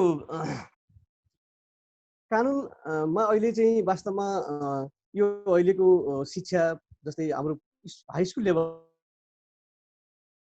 पनि स्कुलको शिक्षामा पनि यो कानुन शास्त्र र नैतिक शिक्षालाई निरन्तर दिनुपर्छ। मलाई लाग्छ कानुन एउटा नैतिक शिक्षा पनि हो। नैतिक शिक्षा कतिपय कुराहरू धर्मका संस्कार, धर्म संस्कृति रीतिरिवाज संस्कारसँग जोडिएका छन्, कति कुरा नैतिकतासँग जोडिएका छन् र त्यसले गर्दा एउटा कम्तीमा पनि विद्यालय स्तरमा पनि कानुन शास्त्र र चाहिँ नैतिक शिक्षा सम्बन्धी विषय राखिदियो भने साँच्चै मान्छे अनुशासित हुन्थ्यो होला भन्ने लाग्छ। यो अहिले चाहिँ नैतिक शिक्षासम्म पनि एउटा हाई स्कुल लेभलको क्लासबाट निकालिदिएको कारणले होला अहिले अलिकति नैतिकता खस्किएको हो कि भन्ने देखिन्छ। हिजो हामी विद्यार्थी हुँदा विद्यालयमा परिस्थिति परिवेश शिक्षकहरूलाई विद्यार्थीले शिक्षकलाई हेर्ने दृष्टिकोण त्यहाँको भूमिका हाम्रो चाहिँ गतिविधिहरू र अहिले अलिकति फरक अवस्था देखिएको छ। हुन त कानुनका धेरै कानुनका परिमार्जन संशोधनका कुराहरूले पनि हुन सक्ला, तथापि ती कुराहरू अझै आवश्यक रहेछ भन्ने कुराहरू अहिलेका अनुभूतिहरूले देखाइरहेको छ।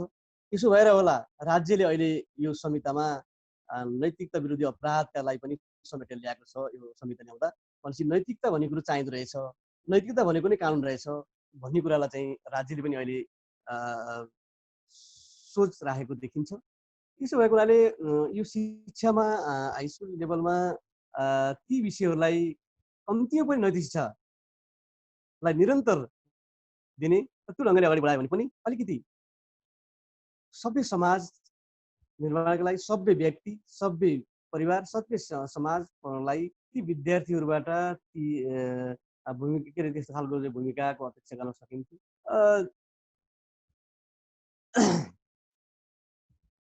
यो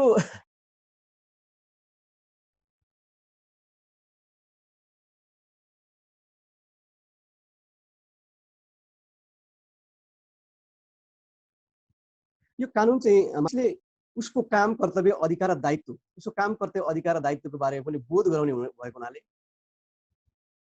उससँग एउटा चेतनाको विकास हुन्छ र चेतनाको विकास भइसकेपछि ऊ विवेकशील हुन्छ। विवेकशील भइसकेपछि उसले त्यो विवेकलाई आफ्नो ज्ञान क्षमता र तर्कशीलताबाट प्रस्तुत गर्छ। तर्कशीलताबाट मान्छेलाई चाहिँ एउटा चाहिँ के अरे आफ्नो चाहिँ तर्कशीलताबाट चाहिँ केही न केही सहजता दिन सक्छ भन्ने चाहिँ लाग्छ। त्यसो भएको हुनाले कम्तीमा पनि यी यस्ता कानुनको कुराहरू कम्ती पनि सामान्य कुराहरू यो चाहिँ के त भने जीवनको व्यवहारिक पाटोसँग सरकार छ है भन्ने हिसाबले हामी बुझ्नुपर्छ। र त्यही अनुसार चाहिँ त्यसलाई खोज काहीँ न काहीँबाट समन्वय सम्पर्क गरेर हुन्छ, कुनै किताबहरू किनेर हुन्छ अथवा कुनै खोज गरेर हुन्छ। हेर्दै गयो कानुनका केही आवश्यक कुराहरूलाई भने कम्तीमा पनि जीवन उपयोगी हुन सक्छ।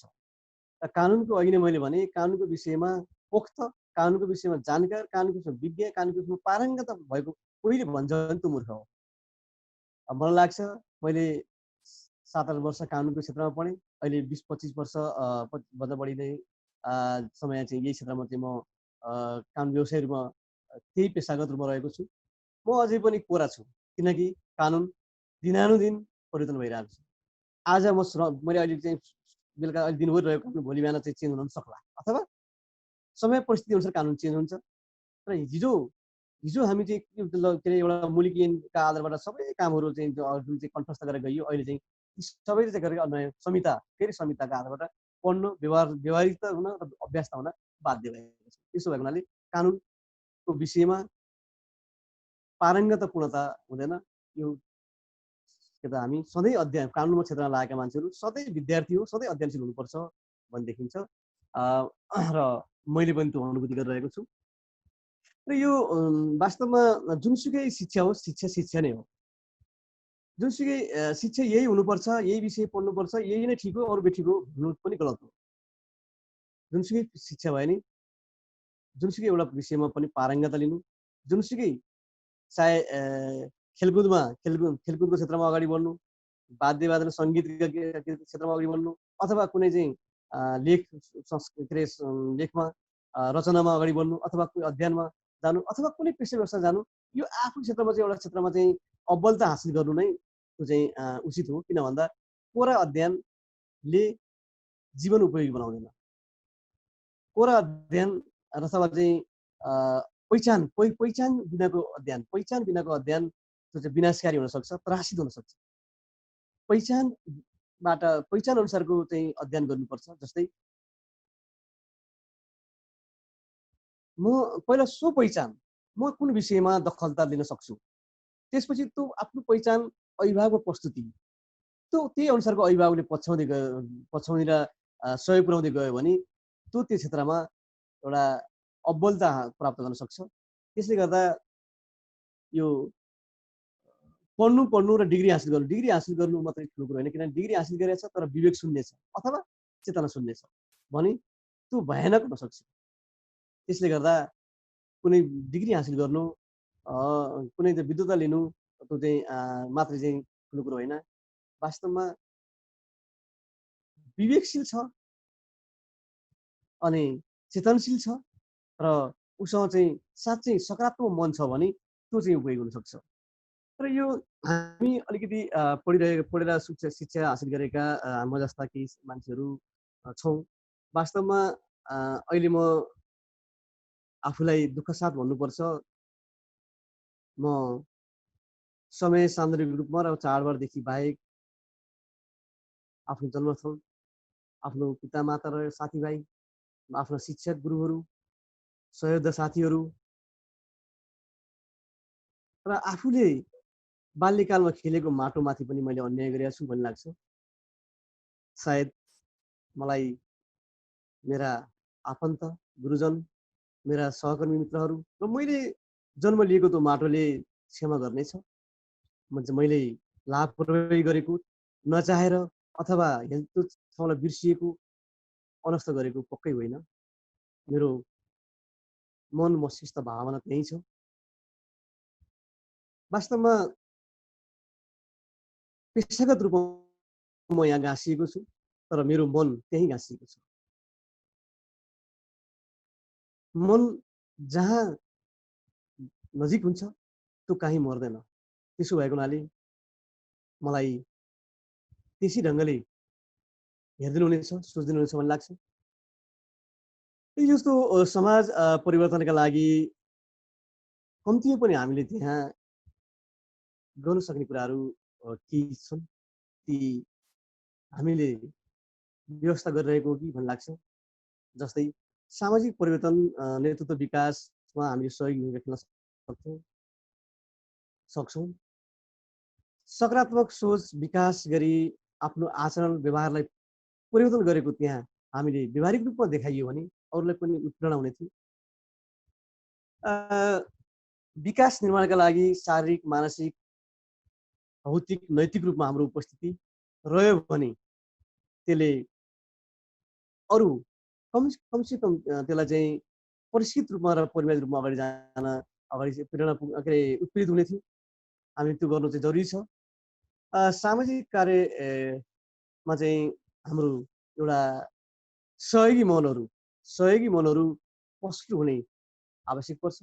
हामी त्यहीँ जन्म्यौँ, हुर्क्यौँ, त्यहीँ पढ्यौँ, खेल्यौँ र अहिले हामी यो अतो ठाउँमा, यो अतो नाममा रूपमा रहेका छौँ र हामीले त्यहाँ कम्तीमा पनि हामीले चाहिँ उपयुक्त कार्यमा, उपयुक्त क्षेत्रमा सहयोगी मनहरूलाई प्रस्तुत गरिसक्यौँ भने त्यो समाज विकासको लागि के अरे हाम्रो चाहिँ सकारात्मक भूमिका खेलेको अनुभूति समाजले पाउन सक्छ, त्यो हुनु जरुरी छ।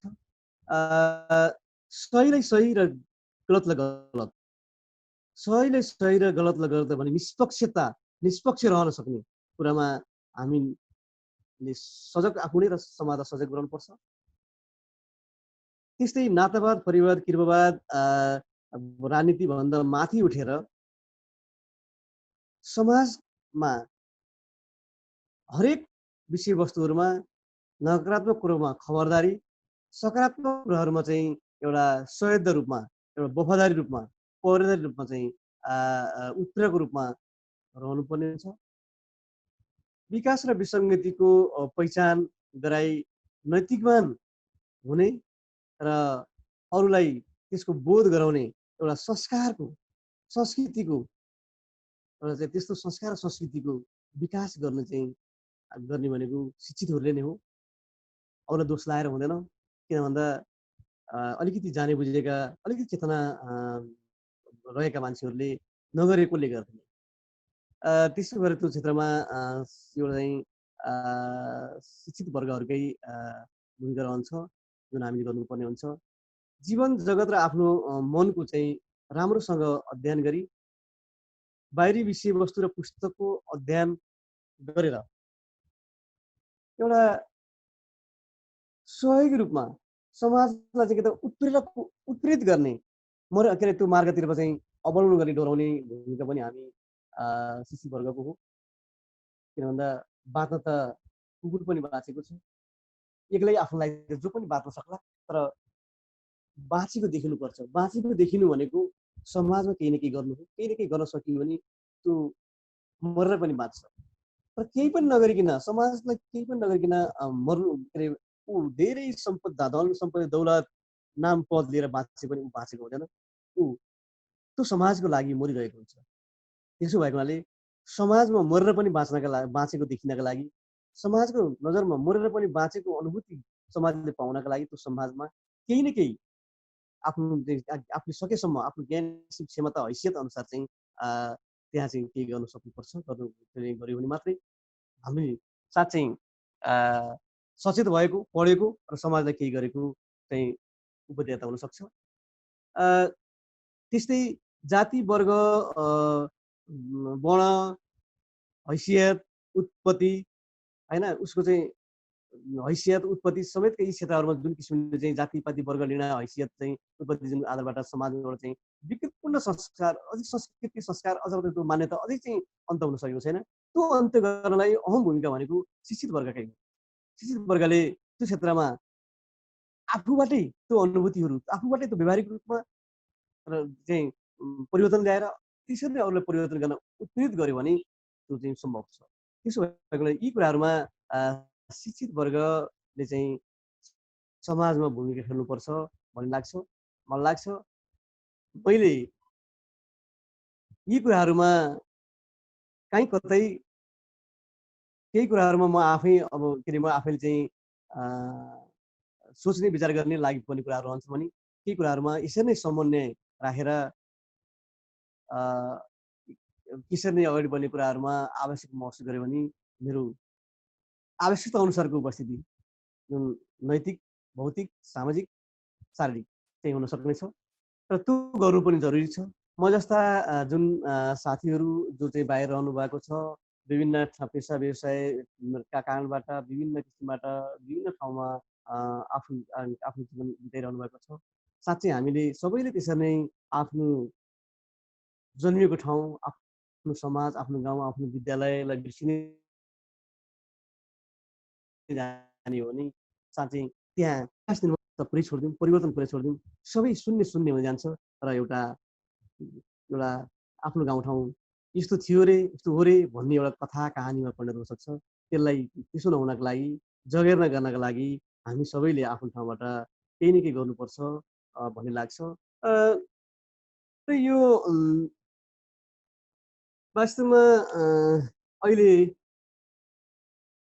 मैले धेरै कुराहरू आदर्श राख्दा आदर्शका कुराहरू भयो गर्यो भन्ने अनुभूतिहरू केही केही त्यस्तो किसिमको केही मूल्याङ्कन अथवा बुझाइ हुन सक्छ। त्यसो नबुझिनु हुन अनुरोध गर्छु, किनकि सामाजिक प्राणी हो, समाजभन्दा बाहिर मेरो अस्तित्व रहँदैन। र मैले यहाँ चाहिँ म चाहिँ त्यहाँ चाहिँ कुनै न कुनै रूपमा म त्यहाँबाट चाहिँ बाहिर रहनु, त्यहाँबाट चाहिँ अलग रहनु भनेको चाहिँ मैले आफूलाई सङ्कुचित पार्नु, आफैलाई चाहिँ एउटा सानो दायरामा चाहिँ राख्नु हो भन्ने लाग्छ। किनकि मलाई राम्रोसँग हेक्का छ। मैले जीवनका धेरै समयहरू त्यहाँ त्यो गाउँठाउँ ओकाली-उराली लगायत अन्य चाहिँ आफूलाई चाहिँ रुचि रहेका अन्य विषयहरूमा पनि मैले प्रस्तुत गरेकै थिएँ। तर यो एससीका भाइहरू जुन चाहिँ भाइ-बहिनीहरू, विद्यार्थीहरू जुन चाहिँ एससी तयारी गरेर बसिसकेको हुनुभएको छ र उहाँहरू हुन त अहिले चाहिँ सरकारले अब स्कुलहरूलाई ग्रेडिङको लागि चाहिँ जिम्मा दिने कुराहरू भइरहेको छ। यो चाहिँ के भन्छ यो अहिलेको एससी परीक्षालाई चाहिँ कोर्न चाहिँ वर्षका रूपमा अथवा चाहिँ त्यो रूपमा चाहिँ लिएको छ र त्यसले चाहिँ त्यो ब्याजलाई पूर्ण ब्याजको रूपमा चाहिँ ग्रेडिङ गरेर चाहिँ लाने परीक्षा लाउने कुराहरू भइरहेको छ। त्यसो भएको हुनाले मैले धेरै कुराहरू बोलिरहनु उचित नहोला। तथापि यो कुनै विषयवस्तु, कुनै कक्षा अथवा कुनै उसको तयारी रहिरहँदा क्रममा हामी आफ्नो क्षेत्रमा कहिल्यै पनि हरेस नखाइकन, विश्राम नलिकन यो भोलि के होला भनेर एउटा भोलि भन्ने कुरा नरहिकन होइन म त सधैँ तयार हुनुपर्छ भनेर चाहिँ एउटा लडाइँको लागि तयार भएको सिपाही जस्तो भइरहनुपर्छ भन्ने लाग्छ। किनकि कतिखेर के पर्छ थाहा छैन। विद्यार्थी जीवनमा पनि त्यो आफ्नो विद्यार्थीले आफ्नो क्षेत्रमा लाग्नुपर्छ र अध्ययन गर्नुपर्छ। कहीँ कतै त्यस्तो त्यो ग्याप रहिरहेको अवस्था छ भने पनि जीवन उपयोगी ज्ञान सिपहरू चाहिँ प्राप्त गर्नेतिर सिक्नेतर्फ लिनेतर्फ उद्यत हुनुपर्छ भन्ने लाग्छ। किनकि जीवनमा यही हुन्छ यसै हुन्छ भन्ने छैन। त्यसो भएको हुनाले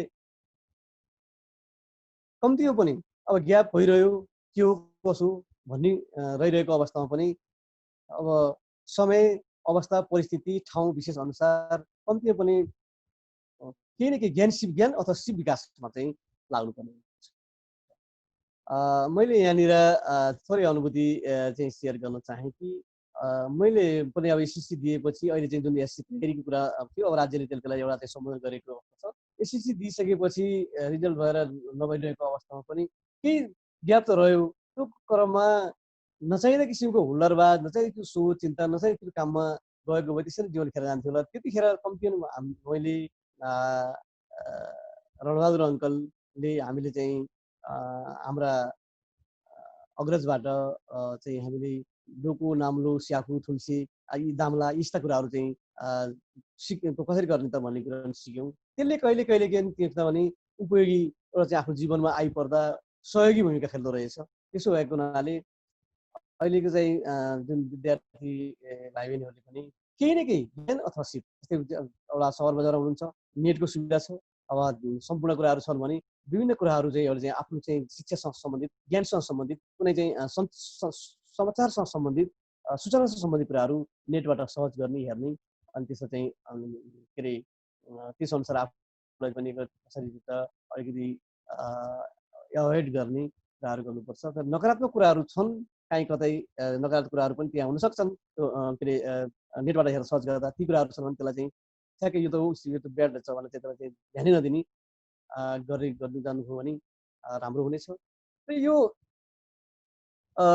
जस्तै अहिले एसएससीको दिने साथीहरू केही समय नैराश्य त थियो, र त्यो नैराश्य के हो कसो हुने हो, भइहाल्यो भने के गर्ने, तयारी के पुग्न नपुग्ने भन्ने कुराहरू थियो। त्यो अब त रहेन। तर त्यो रहनु पनि जरुरी, त्यो रहनु पनि एउटा चाहिँ त्यसरी चिन्ता गर्नु पनि आवश्यक होइन, जरुरी होइन, त्यो पनि ठिक होइन भन्ने लाग्छ। किनकि जस्तै मानौँ खेत रोप्नलाई किसानले टन्न बिउ राख्यो, खेत रोप्ने बेलामा बिउ तयार भयो, खेत रोप्ने बेला ठुलो बाढी पहिरो आएर एकदमै खेतलाई चाहिँ पोखरी बनाइदियो, ताल जस्तो बनाइदियो, पोखरी बनाइदियो, ठुलो पोखरी ताल जस्तो बनाइदियो। अब के गर्ने, ओहो यत्रो मेहनत गरी बिउ राख्यो, रोप्न पाइएन, अब के खाने, कसो गर्ने, यो कहिले खेत चाहिँ बाटो पुर्न सकिएला, कहिले समाउन सकिएला, कहिले चाहिँ यसलाई चाहिँ व्यवस्थित गर्न सकिएला भनेर कालामा हात राखेर पुलपुरमा हात राखेर चिन्ता गरेर हुने होला केही छैन। त्यतिखेर के सोच्नु पर्यो भने होइन हौ मलाई अहिले यो वर्ष मलाई अथवा यो खेतमा यो ठाउँमा मलाई माछा पाल भनेर रहेछ।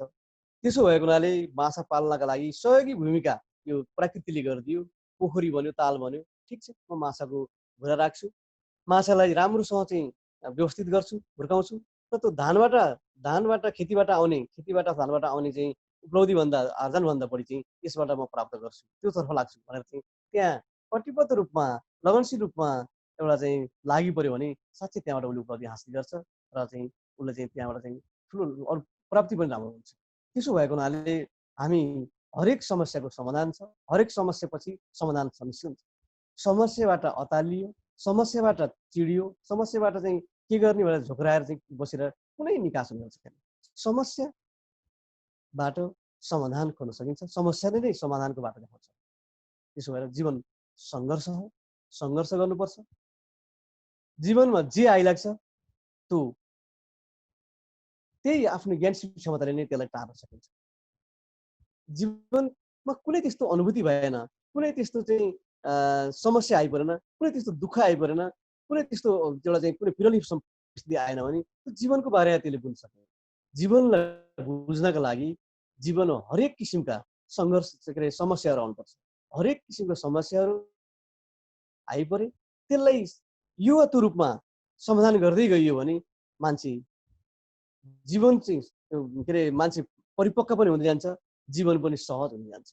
त्यसले गर्दा भाइहरूले विद्यार्थीहरूले त्यही ढङ्गले सोच्नुहुनेछ भन्ने लाग्छ र भोलिका क्लासहरूमा भोलिका दिनहरू पनि अध्ययन गर्दै जाँदा उच्च शिक्षा हासिल गर्दै जाँदा ती त्यस्ता अवस्थाहरू आइपरेछन् भने होइन मैले चाहिँ अब केही न केही चाहिँ मैले उपयोगी काम गर्नुपर्छ भनेर सकारात्मक सोच राखेर चाहिँ अगाडि बढ्नु भयो भने अन्यथा हुने छैन। सकारात्मक सोच राख्नु नै राख्ने मान्छे कहिल्यै पनि फेलियर हुँदैन। र यो मैले यसलाई यति नै भन्न चाहेँ र वास्तवमा आज यो मालिका लिटल स्टार क्लबले चाहिँ जुन किसिमको एउटा नवीनतम सोच साथमा यस्तो कार्यक्रमलाई अगाडि बढायो र यसले एउटा मान्छेका बिचमा आफ्नो अनुभव, अनुभूति, भावना र आफ्नो चाहिँ जीवनका बारेमा एउटा चाहिँ आदान प्रदान गर्ने यो चाहिँ सुअवसर पनि प्रदान गरेको छ। यो अति फलदायी र उपयोगी रहनेछ भन्ने लाग्छ। यसलाई निरन्तर दिनुपर्छ, दिइयोस् र यो निरन्तर दिनका लागि साँच्चै मेरो क्षेत्रबाट मैले के गर्नुपर्ने हुन्छ म सधैँ खुला हृदयले चाहिँ तयार छु। त्यो यसले मलाई आज यति ठुलो एउटा मलाई साँच्चै भन्नुपर्दा म अहिले लमजुङ आफ्नै गाउँठाउँमा आफ्नै साथीहरूसँग रहे बसेको बोलेको अनुभूति गरिरहेको छु। त्यसो हुँदा मलाई अघि पनि मैले राखेँ, मलाई सुन्ने देख्ने अहिले सम्पर्क गर्ने सबैप्रति म आभार व्यक्त गर्न चाहन्छु र यो क्लब अझै व्यवस्थित होस्। यो क्लबलाई चाहिँ एउटा चाहिँ मान्छे समन्वय सम्पर्कबाट संस्था समितिबाट अगाडि बढ्नुपर्छ। सहकार्य नै मूल कुरो हो। मान्छे एक्लो चाहिँ केही हुन सक्दैन। एउटा सहकार्यबाट अगाडि बढ्यो भने साँच्चै त्यो निश्चित गन्तव्यमा पुग्न सक्छ। यो क्लब निश्चित गन्तव्यमा पुगोस्। यस क्लबले निश्चित गन्तव्य पुग्नका लागि कुनै अव्यवहारहरूमा कुनै ठाउँमा मेरो चाहिँ कुनै आवश्यक रहेकोमा सहयोगी भूमिका खेल्न म तयार नै छु। र यो यहाँ समिति सङ्घ संस्था क्लबहरू समितिहरू गर्नका लागि निश्चित रूपमा उसका विधि विधानहरू आवश्यक पर्छन्। त्यसलाई चुस्त नियमित राख्नका लागि, पारदर्शी गर्नका लागि त्यस्तो किसिमको एउटा नियम विनियम विधान चाहिन्छ र त्यस्तै टिमवर्क पनि चाहिन्छ। यो पक्कै पनि त्यो किसिमको टिमवर्क र त्यो किसिमको चाहिँ विधि विधानहरू चाहिँ तयार छ भन्ने चाहिँ मलाई लाग्छ। पक्कै पनि यहाँसम्म आइपुग्नलाई ती कुराहरू छन् भन्ने लाग्छ। र यो जुन आज जो चाहिँ मध्य नेपाल 10मा रहेको जुन चाहिँ यो क्लबले यस किसिमको जुन जमर्को गरेको छ, यो जमर्को साँच्चै नै यो उदाहरणीय हो, अति सराहनीय छ र यसलाई अन्य अन्य चाहिँ क्लबहरूले अन्य चाहिँ क्षेत्रका यस्तो चाहिँ युवक क्लबहरूले फलोअप गर्दै गयो भने समाज परिवर्तनमा के एउटा इँटाको काम, एउटा कोसी ढुङ्गाको काम, एउटा सामान्य इँटाको काम चाहिँ भन्ने पनि गर्न सक्छ भन्ने लाग्छ। र त्यसो भएको हुनाले म यो मालिका लिटिल स्टार क्लबका सम्पूर्ण समितिमा जो रहनुहुन्छ उहाँहरू, त्यस्तै यो सोचलाई अगाडि बढाएर यो चाहिँ एउटा साँच्चै भन्ने भन्दा हाम्रो त्यो ठाउँमा एउटा किसिमको एउटा सकारात्मक सोच, एउटा चाहिँ हामी केही गर्न सक्छौँ, अनि असम्भव छैन, सम्भव छ, आँट्नुपर्छ, सोच्नुपर्छ, सोचलाई विचारलाई अगाडि सारेपछि नहुने के छ र भन्ने एउटा सोचका साथ जुन सुमिन भान्जाले जुन किसिमले एउटा समन्वयकारी भूमिका निर्वाह गरेर एउटा चाहिँ आफ्नो चाहिँ दायित्व निर्वाह गर्नुभयो उहाँप्रति, र यो उहाँलाई यो प्राविधिक क्षेत्रमा जो साथीले सहयोग गर्नुभएको छ, उहाँको चाहिँ जो मित्र हुनुहुन्छ उहाँप्रति पनि म पुनः आभार व्यक्त गर्छु। र भोलिका दिनहरू पनि उहाँहरूले कुनै चाहिँ परपर क्षेत्र, विषय अवस्थाका विषयमा सुझाएका, सम्पर्क गरेका, राखेका अथवा सुझाउनु भएका कुराहरूमा म उहाँहरूसँग सधैँ हात उमाल गर्न तयार छु। धन्यवाद।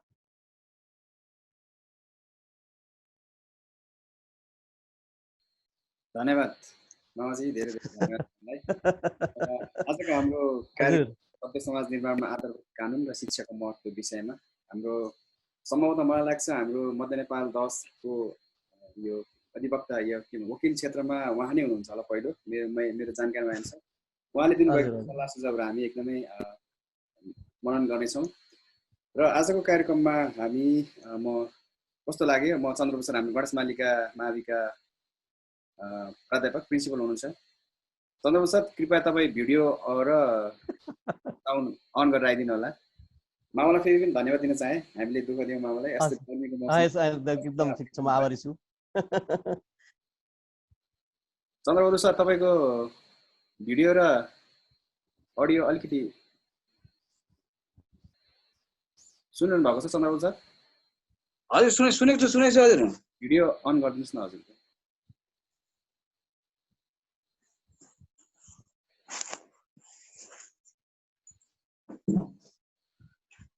भिडियो आएछ? सबैलाई नमस्कार। म अलिकति आज यहाँ जोइन हुन अलिक ढिलो भयो। मैले हाम्रो अधिवक्ता बाबुराम खड्का सरको मैले जुन एउटा कुरा अलिक ढिलो आएर मैले सुन्न पाएँ, जुन मौका पाएँ, अलिक म आज यसमा क्षमा याचना गर्न चाहन्छु, किनकि अलिक म बाहिर थिएँ र आउँदा ढिलो भयो। र जति मैले सुने म अत्यन्त खुसी भएको छु। र मलाई सबभन्दा सर्वप्रथम त म हाम्रो यो मालिका लिटिल स्टार क्लबलाई धन्यवाद दिन चाहन्छु, किनकि मैले हेरेँ गणेश मालिका माविले धेरै विद्यार्थीहरू, विभिन्न क्षेत्रका विद्यार्थीहरू उत्पादन गरेको रहेछ। म पुनः गणेश मालिका माविलाई धन्यवाद दिन चाहन्छु, जो यहाँ अगाडि रहेर जुन आफ्नो ठाउँमा जुन किसिमको काम गर्नुभयो, जुन किसिमको म्यान पावर उत्पादन गर्नुभयो, उहाँहरूप्रति म आभार व्यक्त गर्न चाहन्छु। मैले देखेँ हाम्रो मालिका लिटिल स्टार क्लबले चाहिँ कहिले शिक्षाविदहरू, टेक्निसियन, यो डक्टरी सेवामा रहनुभएका, साथै कानुनवेत्ता, अधिवक्ता जस्ता व्यक्तिहरूको भावना, विचार, अनुभूति जुन गणेश मालिका माविमा जोड दिनु भएको छ। म लिटिल स्टार क्लबलाई, मालिका लिटिल स्टार क्लबलाई पुनः धन्यवाद दिन चाहन्छु यसमा। र मैले कानुनको बारेमा उहाँबाट के बुझेँ भने म थोरै पछि आएँ र यो नैतिक शिक्षासँग अत्यन्त यो कानुनलाई नैतिक शिक्षासँग जोडेर जुन धारावाहिक रूपमा प्रस्तुत गरिदिनु भयो, म धेरै आभारी छु।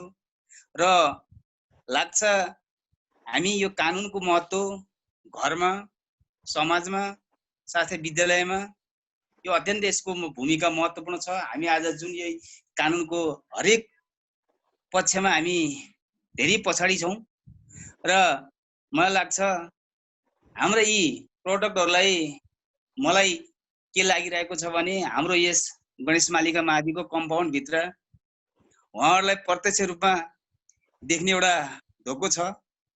मैले सुनेको थिएँ उहाँले भन्नुभएको छ म परासीमा छु, टाढा छु, तैपनि मेरो भावना गाउँमा छ र म टाढा रहे पनि आफू खेलेको ठाउँको सम्झना र त्यहाँ केही गर्न नसकेको जुन अनुभूति उहाँले दिनुभएको छ म धेरै आभारी छु। मैले गत साल पनि म अगाडि वार्षिक उत्सवको अगाडि बसिरहँदा उहाँको नाम रु 50,000 मा देखेको थिएँ, चन्दा दिनुभएको थियो। यसबाट प्रष्ट हुन्छ कि उहाँको भावना कहाँ छ। टाढा भए पनि गणेश मालिकालाई कुन किसिमले सोच्नु भएको छ भन्ने कुरो एउटा त्यसले प्रष्ट देखाएको छ। र उहाँका विचारहरू विद्यार्थी भाइ बहिनीहरूलाई अनुशासित राख्ने कुरा र समस्यामा पनि अवसर खोज्ने कुरा जुन दिनुभएको छ यसप्रति म पुनः उहाँलाई धन्यवाद दिन चाहन्छु। र अहिले हाम्रो मालिका लिटिल स्टार क्लबले जुन कार्यक्रम एससी का बच्चाहरूसँग जोड्दै जुन कार्यक्रम सञ्चालन गर्दै आएको थियो र आज त्यसको बारेमा पनि उहाँले छोटो रूपमा भनिदिनु भयो। र विद्यार्थी भाइ बहिनीहरूलाई म के भन्न चाहन्छु भने मालिका लिटिल स्टार क्लबले जुन कार्यक्रम गरेको छ त्यो विशेष गरेर यस गणेश मालिका माविका विद्यार्थी भाइ बहिनीहरूलाई नै एससी दिन तयारीका साथ बसेका विद्यार्थी भाइ बहिनीहरूलाई नै मध्यनजर राखेर जुन कार्यक्रमहरू सञ्चालन गर्दै थियो र नेपाल सरकारले हिजो मात्र एउटा निर्णय गरिदिएको छ। अब भाइ बहिनीहरूलाई म के भन्न चाहन्छु भने मैले भाइ बहिनीहरूलाई पढ, बाहिर निस्किया, नखेला, इक्जाम हुन्छ भनेर म घर घरमा जाने गर्थेँ, प्रश्नपत्र दिँदै भाइ बहिनीहरूको चाहिँ लेखेका कपीहरू घरमा ल्याउने काम गरेको थिएँ। र अबका दिनमा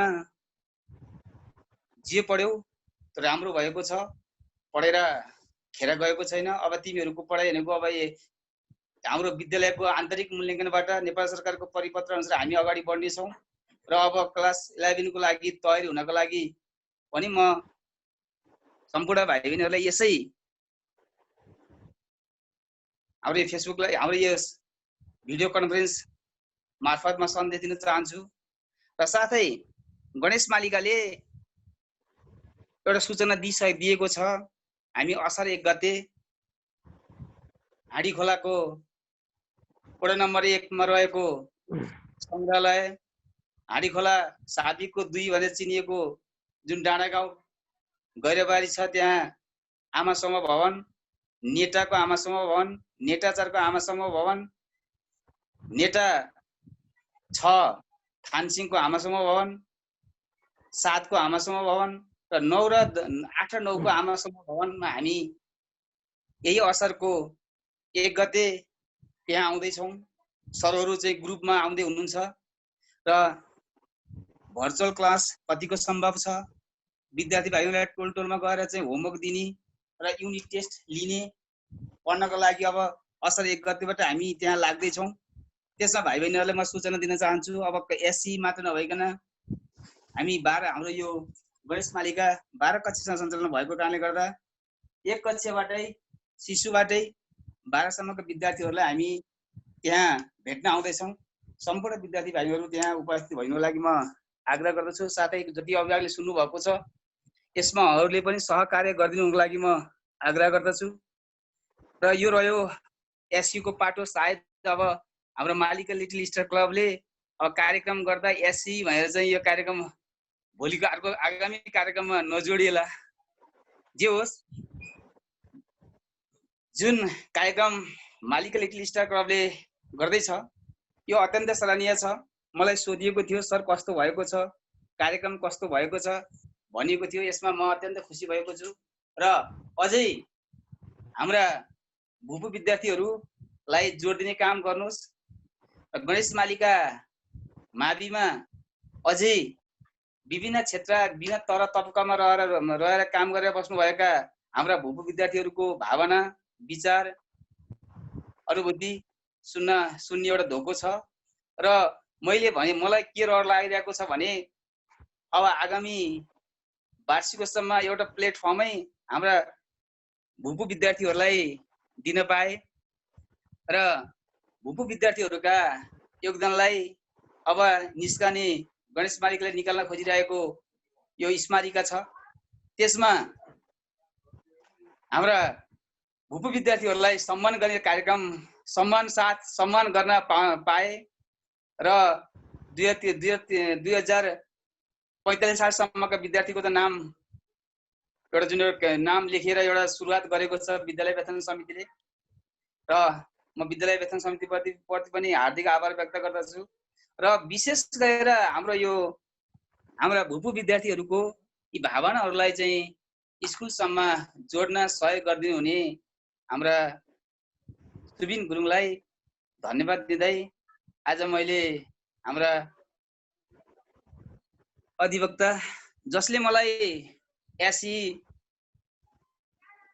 दिएर आउँदा म के पढ्ने, म कुन विषय लिएर पढ्ने, सायद मलाई केही थाहा थिएन कि म कुन विषय लिएर पढ्दा ठिक हुन्छ, मलाई केही पनि थाहा थिएन। मलाई एउटा एसएलसी दिएर बसेको भाइलाई पोखरासम्म पुर्याएर जुन एउटा क्याम्पसमा भर्ना गरी उहाँकै चोइसमा मलाई जुन विषय पढ्न लगाउनु भयो, आज मैले वही व्यक्तिको यो धारावाहिक रूपमा चाहिँ उहाँका अत्यन्तै सान्दर्भिक कुराहरू सुन्न पाउँदा म धेरै प्रभावित भएको छु र उहाँप्रति म धन्यवाद दिन चाहन्छु। साथै सम्पूर्ण हाम्रा भूपू विद्यार्थीहरू, गणेश मालिका माविका भूपू विद्यार्थीहरू प्रति म आभार व्यक्त गर्न चाहन्छु। अझै धेरै हाम्रा भूपू विद्यार्थीहरूलाई गणेश मालिकासँग जोड दिनको लागि आग्रह गर्दै म सुबिन गुरुङलाई पुनः धन्यवाद दिन चाहन्छु। हस्त धन्यवाद सर यहाँलाई। साँच्चै नै पक्कै पनि अब हामीले अबको कार्यक्रममा यासीलाई जोड्नु पर्दैन भन्ने मलाई लागिरहेको छ र अबको कार्यक्रम के गर्ने भन्ने पनि हामी छलफल गर्दैछौँ हामी सबैजना। हामीसँग राजकुमार सर पनि हुनुहुन्थ्यो, अहिले भर्खरै उहाँ जानुभयो जस्तो लाइन गयो जस्तो छ। कार्यक्रमको बारेमा हाम्रो आदरणीय मामा समाजसेवी पनि हुनुहुन्छ, भूपू टिचर पनि हुनुहुन्छ, भूपू विद्यार्थी पनि हुनुहुन्छ कलमान सिंह गुरुङज्यूलाई म अलिकति केही कार्यक्रमको बारेमा केही अनुरोध गरेँ। मामा अनम्युट गर्नु तपाईँको। सबैजना नमस्कार। यो कार्यक्रम मैले सुरुबाट नै हेर्दै आएको छु, धेरै खुसी लागेको छ। हाम्रो अहिलेको हेड सर चन्द्र सरले भनिहाल्नुभयो गणेश मालिकाको पटकहरू कतिसम्म सक्षम भएर आइरहेको छ र उहाँहरूले आफ्नो क्षेत्रमा जसरी राम्रो काम गरेर आइरहनु भएको छ, धेरै खुसी लागेको छ। बाबुराम भाइले आफ्नो बाल्यकालदेखिको कुराहरू सबै बताउनु भयो, जसरी समाज र भगवान, समुदाय र भगवान कस्तो सम्बन्धको बारेमा र समाजको बारेमा एक्सप्लेन गरिदिनु भयो, धेरै खुसी लाग्यो। मैले त समाजको एक्सप्लेन त समाज त भनेको थाहा थियो, तर समाजको अर्थ चाहिँ थाहा थिएन है, आज थाहा भयो। यस्तै गरेर पहिलेबाट नै सबै भाइहरूले यसरी धेरै नलेज कुराहरू दिनुभएको छ, खुसी लागेको छ। र मालिका लिटिल स्टार युवा क्लबका सुबिन भान्जा साथै सम्पूर्ण क्लबका साथीहरू अनि राम, ईश्वर, जन सबै भाइहरूलाई यस कार्यक्रमलाई तपाईँहरूले धेरै अगाडि बढाउनु भएको छ र यो कार्यक्रम अगाडि बढिरहोस् भन्दै म सबैलाई धन्यवाद दिन चाहन्छु। नमस्कार। नमस्कार मामा, यहाँलाई पनि धेरै धेरै धन्यवाद। आजको कार्यक्रम कस्तो लाग्यो फेरि म हाम्रो एकबहादुर मामाजीतर्फ जान चाहेँ। मामा तपाईँको अनम्युट गरिदिनु होला। धन्यवाद सुबिनजी। मैले आजको कार्यक्रम निकै चासो दिएर ध्यान दिएर मैले सुरुदेखि नै पुरै सुन्ने हेर्ने एउटा अवसर पनि पाएँ। वास्तवमा बाबुराम खड्का ज्यू मेरो अग्रज पनि हुनुहुन्छ, अग्रज दाजु पनि हुनुहुन्छ, सफल कानुन व्यवसायी पनि हुनुहुन्छ। लगभग 3-4 ब्याच अगाडि उहाँ सिनियर पनि हुनुहुन्छ र हामी विद्यालय पढ्दा र कलेज पनि पिएन कलेजमा हामी सँगै पढ्यौँ, सँगै पनि बस्यौँ र त्यसैले पनि उहाँसँगको सामिप्यता अझै राम्रो थियो र अहिले लगभग 25 वर्ष पछाडि हामीले भर्चुअल्ली भेट्ने अवसर पनि दिलाइदिनु भयो। त्यसैले सुबिन्तीलाई म हार्दिक धन्यवाद पनि दिन चाहन्छु। अनि हाम्रो वकिल साहेबका कुराहरू मैले सबै सुने, असाध्यै राम्रो पनि लाग्यो। उहाँले आफ्ना जीवनका सफल जीवनका कथाहरू सुनाउनु भयो। त्यसमा खरर सबै कुरा भन्नुभयो। उहाँको स्मरण शक्ति पनि निकै तेज थियो र अझै पनि रहेछ। यहाँलाई यसको लागि हार्दिक धन्यवाद। उहाँले भन्नुभएको एउटा कुरो अति मन पर्यो, हरेक मानिस आफ्नो मनको चाहिँ दास हुन्छ भन्ने कुरा हो। साँच्चै पनि हाम्रा चाहिँ मन मस्तिष्कहरू, हाम्रा चाहिँ इच्छा चाहनाहरूले हामीलाई गाइड गरिरहेको हुन्छ। महाभारतमा एउटा के भनेको छ भने लडाईँमा हजारौं सैनिकहरूलाई जित्ने भन्दा आफ्नो मनलाई जसले जित्न सक्छ कुनै विजयी हुन्छ, उसैलाई विजयी मानिन्छ भनेर भनिएको छ। त्यो वास्तवमा हो पनि। हामीले हाम्रा चाहिँ इच्छाहरूलाई, हाम्रा चाहिँ तृष्णाहरूलाई त्यागेर जितेर आफ्ना उद्देश्यहरूमा अगाडि बढ्न सक्यौँ भने हामी अवश्य पनि सफल हुन्छौँ।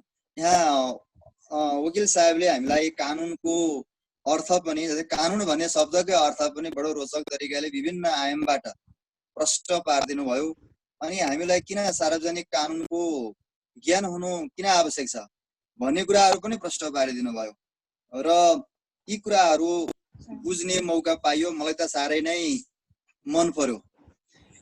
र अब यसै गरी आगामी अङ्कहरूमा, आगामी कार्यक्रमहरूमा हाम्रा अहिलेका टिनएज भाइ बहिनीहरूलाई आवश्यक पर्ने केही कुराहरू पस्कनु पर्छ भन्ने मलाई लाग्छ। जस्तै अहिले यो सोसियल मिडियाहरू, फेसबुकहरूको अत्याधिक प्रयोग अनि हामीले जानी नजाने केही कुराहरू सेयर गर्ने, गर्न हुने कुराहरू पनि सेयर गर्ने, गर्न नहुने कुराहरू पनि सेयर गर्ने, लाइक गर्ने, पोस्ट गर्ने, त्यो के गर्दा के हुन्छ भन्ने कुरोको नलेज हामीलाई आवश्यक छ। कुन कानुन, साइबर कानुन कहाँ, के गर्दाखेरि कुन साइबर कानुन चाहिँ त्यो आकर्षित हुन्छ भन्ने कुराहरू अहिलेको टिनेज भाइ बहिनीहरूलाई मात्र होइन, हामी सबैलाई जानकारी हुनु आवश्यक छ यी कुराहरू। र त्यसै गरी हालसालै यो मुलुकी आचार संहिता आएको छ जसमा बालबालिका भनेर पहिला 14 वर्ष मुनिकालाई भनिन्थ्यो भने अहिले त्यो 18 वर्ष भइसकेको छ। अब त्यसको नलेज नहुँदाखेरि हाम्रा गाउँतिर प्राय भाइ बहिनीहरू त्यो 13-14 वर्षकै उमेरमा विवाह गरिदिने, त्यो जानकारी नभएर हो। 18 वर्षभन्दा मुनिका भाइ बहिनीहरूले विवाह गरिने, विवाह दर्ता हुँदैन, कुनै अब कानुन लाग्छ, सजाय कानुनको सजायको भागीदार हुन्छ भन्ने कुराहरू हामीले नलेज दिन सक्यौँ भने यसले छुट्टै इम्प्याक्ट पार्छ भन्ने मेरो बुझाइ हो। त्यसैले यी कुराहरू आगामी अङ्कहरूमा पनि आइदियो भने हुन्थ्यो भन्ने मलाई लागेको छ। र आजको यो कार्यक्रम अत्यन्त सौहार्द र एकदम राम्रो इफेक्टिभ भएको छ। र भाइ सुबिन लगायत मालिका लिटिल स्टार युवा क्लबलाई हार्दिक धन्यवाद दिन चाहन्छु। र यसमा जुममा भेट्नुहुनुभएका सम्पूर्ण आदरणीय मेरा महानुभावहरूप्रति पनि म हार्दिक नमन गर्न चाहन्छु। धन्यवाद। धन्यवाद मामा, तपाईँलाई पनि धेरै। अस्तिको हजुरको सेसन पनि एकदमै राम्रो रहेको थियो। म फेरि एकचोटि हाम्रो ईश्वर भण्डारी अङ्कलजीलाई आजको कार्यक्रमको बारे अलिकति भन्न चाहन्छु। ईश्वर अङ्कल, तपाईँको भिडियो र अनम्युट गरिदिनु न साउन्डलाई। भिडियो पनि सम्पूर्णमा नमस्कार। बाबुराम दाई स्पेसल्ली हजुरलाई नमस्कार। नमस्कार नमस्कार। ठिक छ हैन? चिन्नुहुन्छ हैन मलाई? हो नि, हो, चिने नि। त्यही त, म दिनेश भण्डारीको भाइ हो। एकदम चिने। त्यही त, राजकुमार दाई र हाम्रो दाइ चाहिँ रुममेट पनि हुनुहुन्थ्यो। मलाई एकदमै याद हो छ, हो पहिलो पटक मैले हो घरमै भेटेको। उहाँहरू चाहिँ कुन्छामा यो एसएलसी को तयारीको लागि ट्युसन पढ्नु भएको। हो र हो हजुर, आजको अत्यन्तै समसामयिक र ज्ञानवर्धक कार्यक्रममा उपस्थित हुनुहुने र मालिका लिटिल स्टार युवा क्लबका संयोजक सुबिन गुरुङज्यू, आदरणीय गुरु बलवान सिंह गुरुङज्यू, अनि गणेश मालिका माविका प्राचार्य सर नै भन्नु पर्यो के, अनि आफैलाई पढाइराखे अब नाम चाहिँ ठ्याक्कै कण्ठ हुने बस्नेत सर, चन्द्रबहादुर बस्नेत सर। मैले सरी माग्छु, अब कहिलेकाहीँ बिर्सन्छ। रमिला दिदीलाई नि देखिरहेको छु, राजिन गुरुङज्यूलाई नि देखिरहेको छु, रामकृष्ण भाइ, हाम्रो एकबहादुर भण्डारीज्यू, मभन्दा एक ब्याच सिनियर हुनुहुन्छ, म 48 सालको एसएलसी। र यहाँहरू सम्पूर्णलाई चाहिँ सन्ध्याकालीन नमस्कार गर्न चाहन्छु। आज हामी गणेश मालिका माविबाट उत्पादित प्रडक्टहरू यसरी बस्दाखेरि निकै ठुलो गर्व महसुस हुँदो रहेछ, रमाइलो लाग्दो रहेछ। आज एउटा लमजुङ जिल्लाको, हामी त कस्तोसम्म पनि पढ्यौँ भने दाइ, दुईटा विषय ऐच्छिक थियो हाम्रो पालामा। चौथो पिरियड साइन्स पढ्न पर्थ्यो, त्यो ठुलपोखरी भन्दा माथिको चौतारो, कहिले चाहिँ त्यहाँको अब गर्मी महिनामा चाहिँ शीतल चाहिने, त्योभन्दा माथि चाहिँ अझ त्यसैको आडामा स्वामीको अथवा के को रुख थियो, त्यो रुख मुनि, र जाडो महिनामा चाहिँ त्यो गोलो ठुलपोखरी निराको चाहिँ त्यहाँ त्यो गोलोमा बसेर पढ्थ्यौँ। कहिले चाहिँ पानपाते चौतारोको निर चाहिँ गुणराज सरले लगेर पढाउनुहुन्थ्यो। अनि अप्सनल म्याथ चाहिँ एक कक्षा 6औं पिरियड थियो कि 7औं थियो, अप्सनल म्याथ चाहिँ एक कक्षाका भाइ बहिनीहरू चाहिँ घर गइसकेका हुन्थे, अनि पछि एक कक्षामा गएर पढ्थ्यौँ। 2 पिरियड हामी स्कुल हाम्रो आफ्नो कक्षा कोठा छोडेर बसेर पढ्न पर्थ्यो। त्यो अवस्थालाई पार गर्दै आजको यो एकदम हाइटेक दुनियाँसँग भिड्दै गणेश मालिकाका प्रडक्टहरू गर्व लाग्छ। सम्पूर्ण ठाउँमा हाम्रो जेबी हमालज्यू एउटा प्राध्यापक हुनुहुन्छ, एकबहादुर भण्डारीज्यू ललितपुरको एउटा चाहिँ अति सक्षम जिल्लाको स्कुलको चाहिँ प्र भएर कलेज पढाउँदै बस्नु भएको छ। मलाई चाहिँ गर्व लाग्छ। अन्य भाइहरू जो चाहिँ 50-51 सालसम्मको याद हुन्न छ, त्यस पछाडि चाहिँ अलि याद हुँदो रहन्छ। बाबुराम दाइ चाहिँ लगभग 33-34 वर्षपछि देखियो होला, 44 सालमा भयो, त्यस पछाडि भेट भएको छैन जस्तो लाग्छ हजुरसँग। हो लगभग हो हजुर। त्यही त। र अब हजुर, धेरै गाह्रो। आज चाहिँ हाम्रो सुबिनजीले चाहिँ यो एकदम प्रोग्राम मार्फत हामीलाई नवीकरण गराइदिनु भएको छ, त्यसको लागि धेरै धेरै धन्यवाद दिन चाहन्छु। र बाबुराम दाइले जुन एउटा सफल कानुन व्यवसायी, म व्यवसाय गर्ने भएपछि फेरि जताततै व्यवसाय झुन्डै हाल्छु, त्यसको लागि पनि माफ होला। सफल कानुन व्यवसायी अधिवक्ता, उहाँको विषयमा उहाँले राख्नुभएको एउटा शिक्षाप्रद कुराहरू हामी एसीका बालबालिका गणेश मालिकाबाट उत्पादित भएर त्यो कानुनका व्यवसाय भन्दा बाहिरको हर मान्छेलाई चाहिँ उहाँले चाहिँ एउटा जुन शिक्षा दिनुभएको छ, ज्यादै नै लाभप्रद छ। र उहाँले आफ्नो जीवन एउटा चलचित्रको कथा सरर बगेर जान्छ, त्यसरी चाहिँ जुन मेमोरीसँग दिनुभएको छ, मिल्दो जुल्दो छ। म पनि यो तराईकै गर्मी ठाउँमै बसेको छु, चितवनमा, उहाँ नवलपरासीमा। हाम्रो क्यारियर उस्तै उस्तै भएर चाहिँ सुरुवात भइराखेको छ। मात्र यति हो कि हजुर कानुनको विद्यार्थी हुनुभयो, म चाहिँ म्यानेजमेन्टको विद्यार्थी भएँ पछिल्लो ब्याचलर लेभलमा आएर। र मानिसले आफ्नो पेसामा हर प्रकारका मान्छेहरू देखाएको हुन्छ। जस्तो पुलिसमा गयो भने हर मान्छे अपराधी जस्तो देखिरहेको हुन्छ, कानुनमा जाँदाखेरि त्यहाँ प्रब्लम परेकै मान्छे आउँछ, राम्रो नि आउँछ नराम्रो नि आउँछ, दुईटा पक्ष आउँछ। एउटा प्रब्लम एउटा पीडक आउँछ, एउटा पीडित आउँछ, त्यो दुईटै रूप देखिराखेको हुन्छ। त्यस्तै हो, आफ्नो आफ्नो पेसा गर्दै गएपछि त्यो चिजलाई भयङ्कर राम्रोसँग चिरफार गर्नु भएको छ।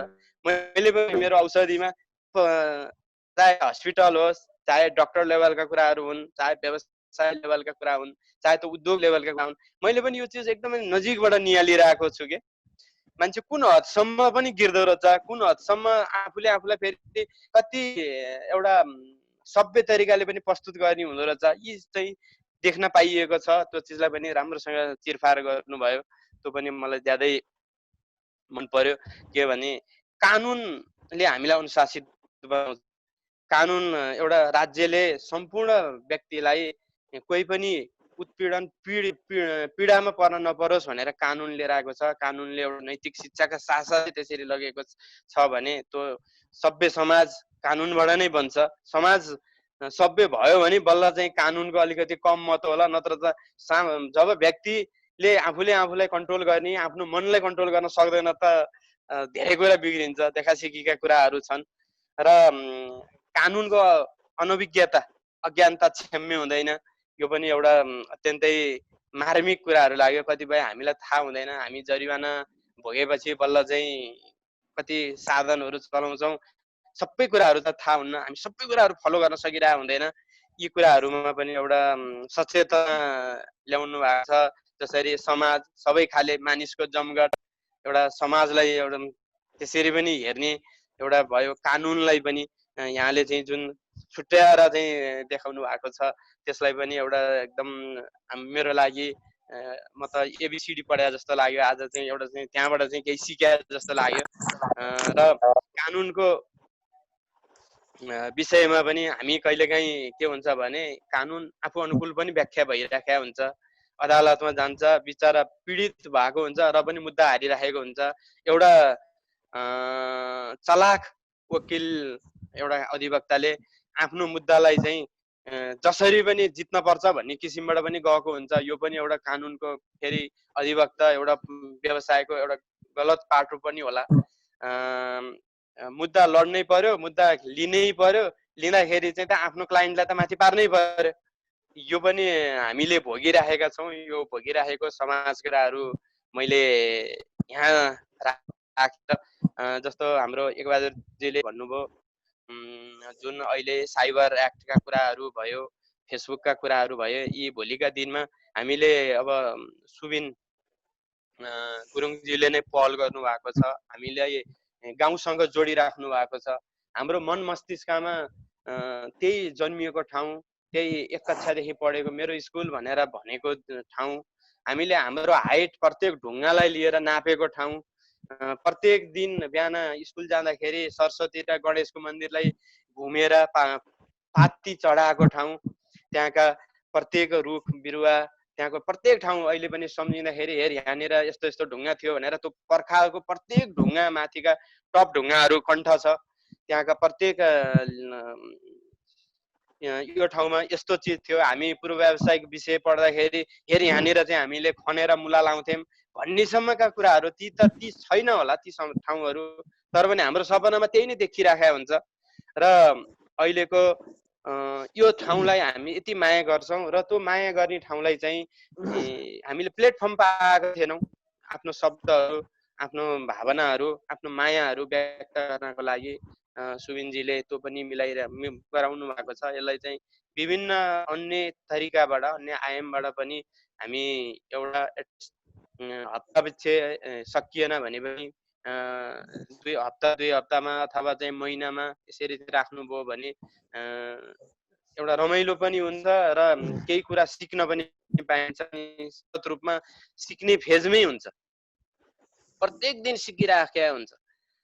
त्यो भएको भएर यो पनि रह्यो। र विद्यालय शिक्षाको विषयमा नि कुरा उठाउनु भयो। अलि पहिला त ऐन श्रेष्ठता भन्ने एउटा किताब देखेको थिएँ कि मैले ठुल्दाइको।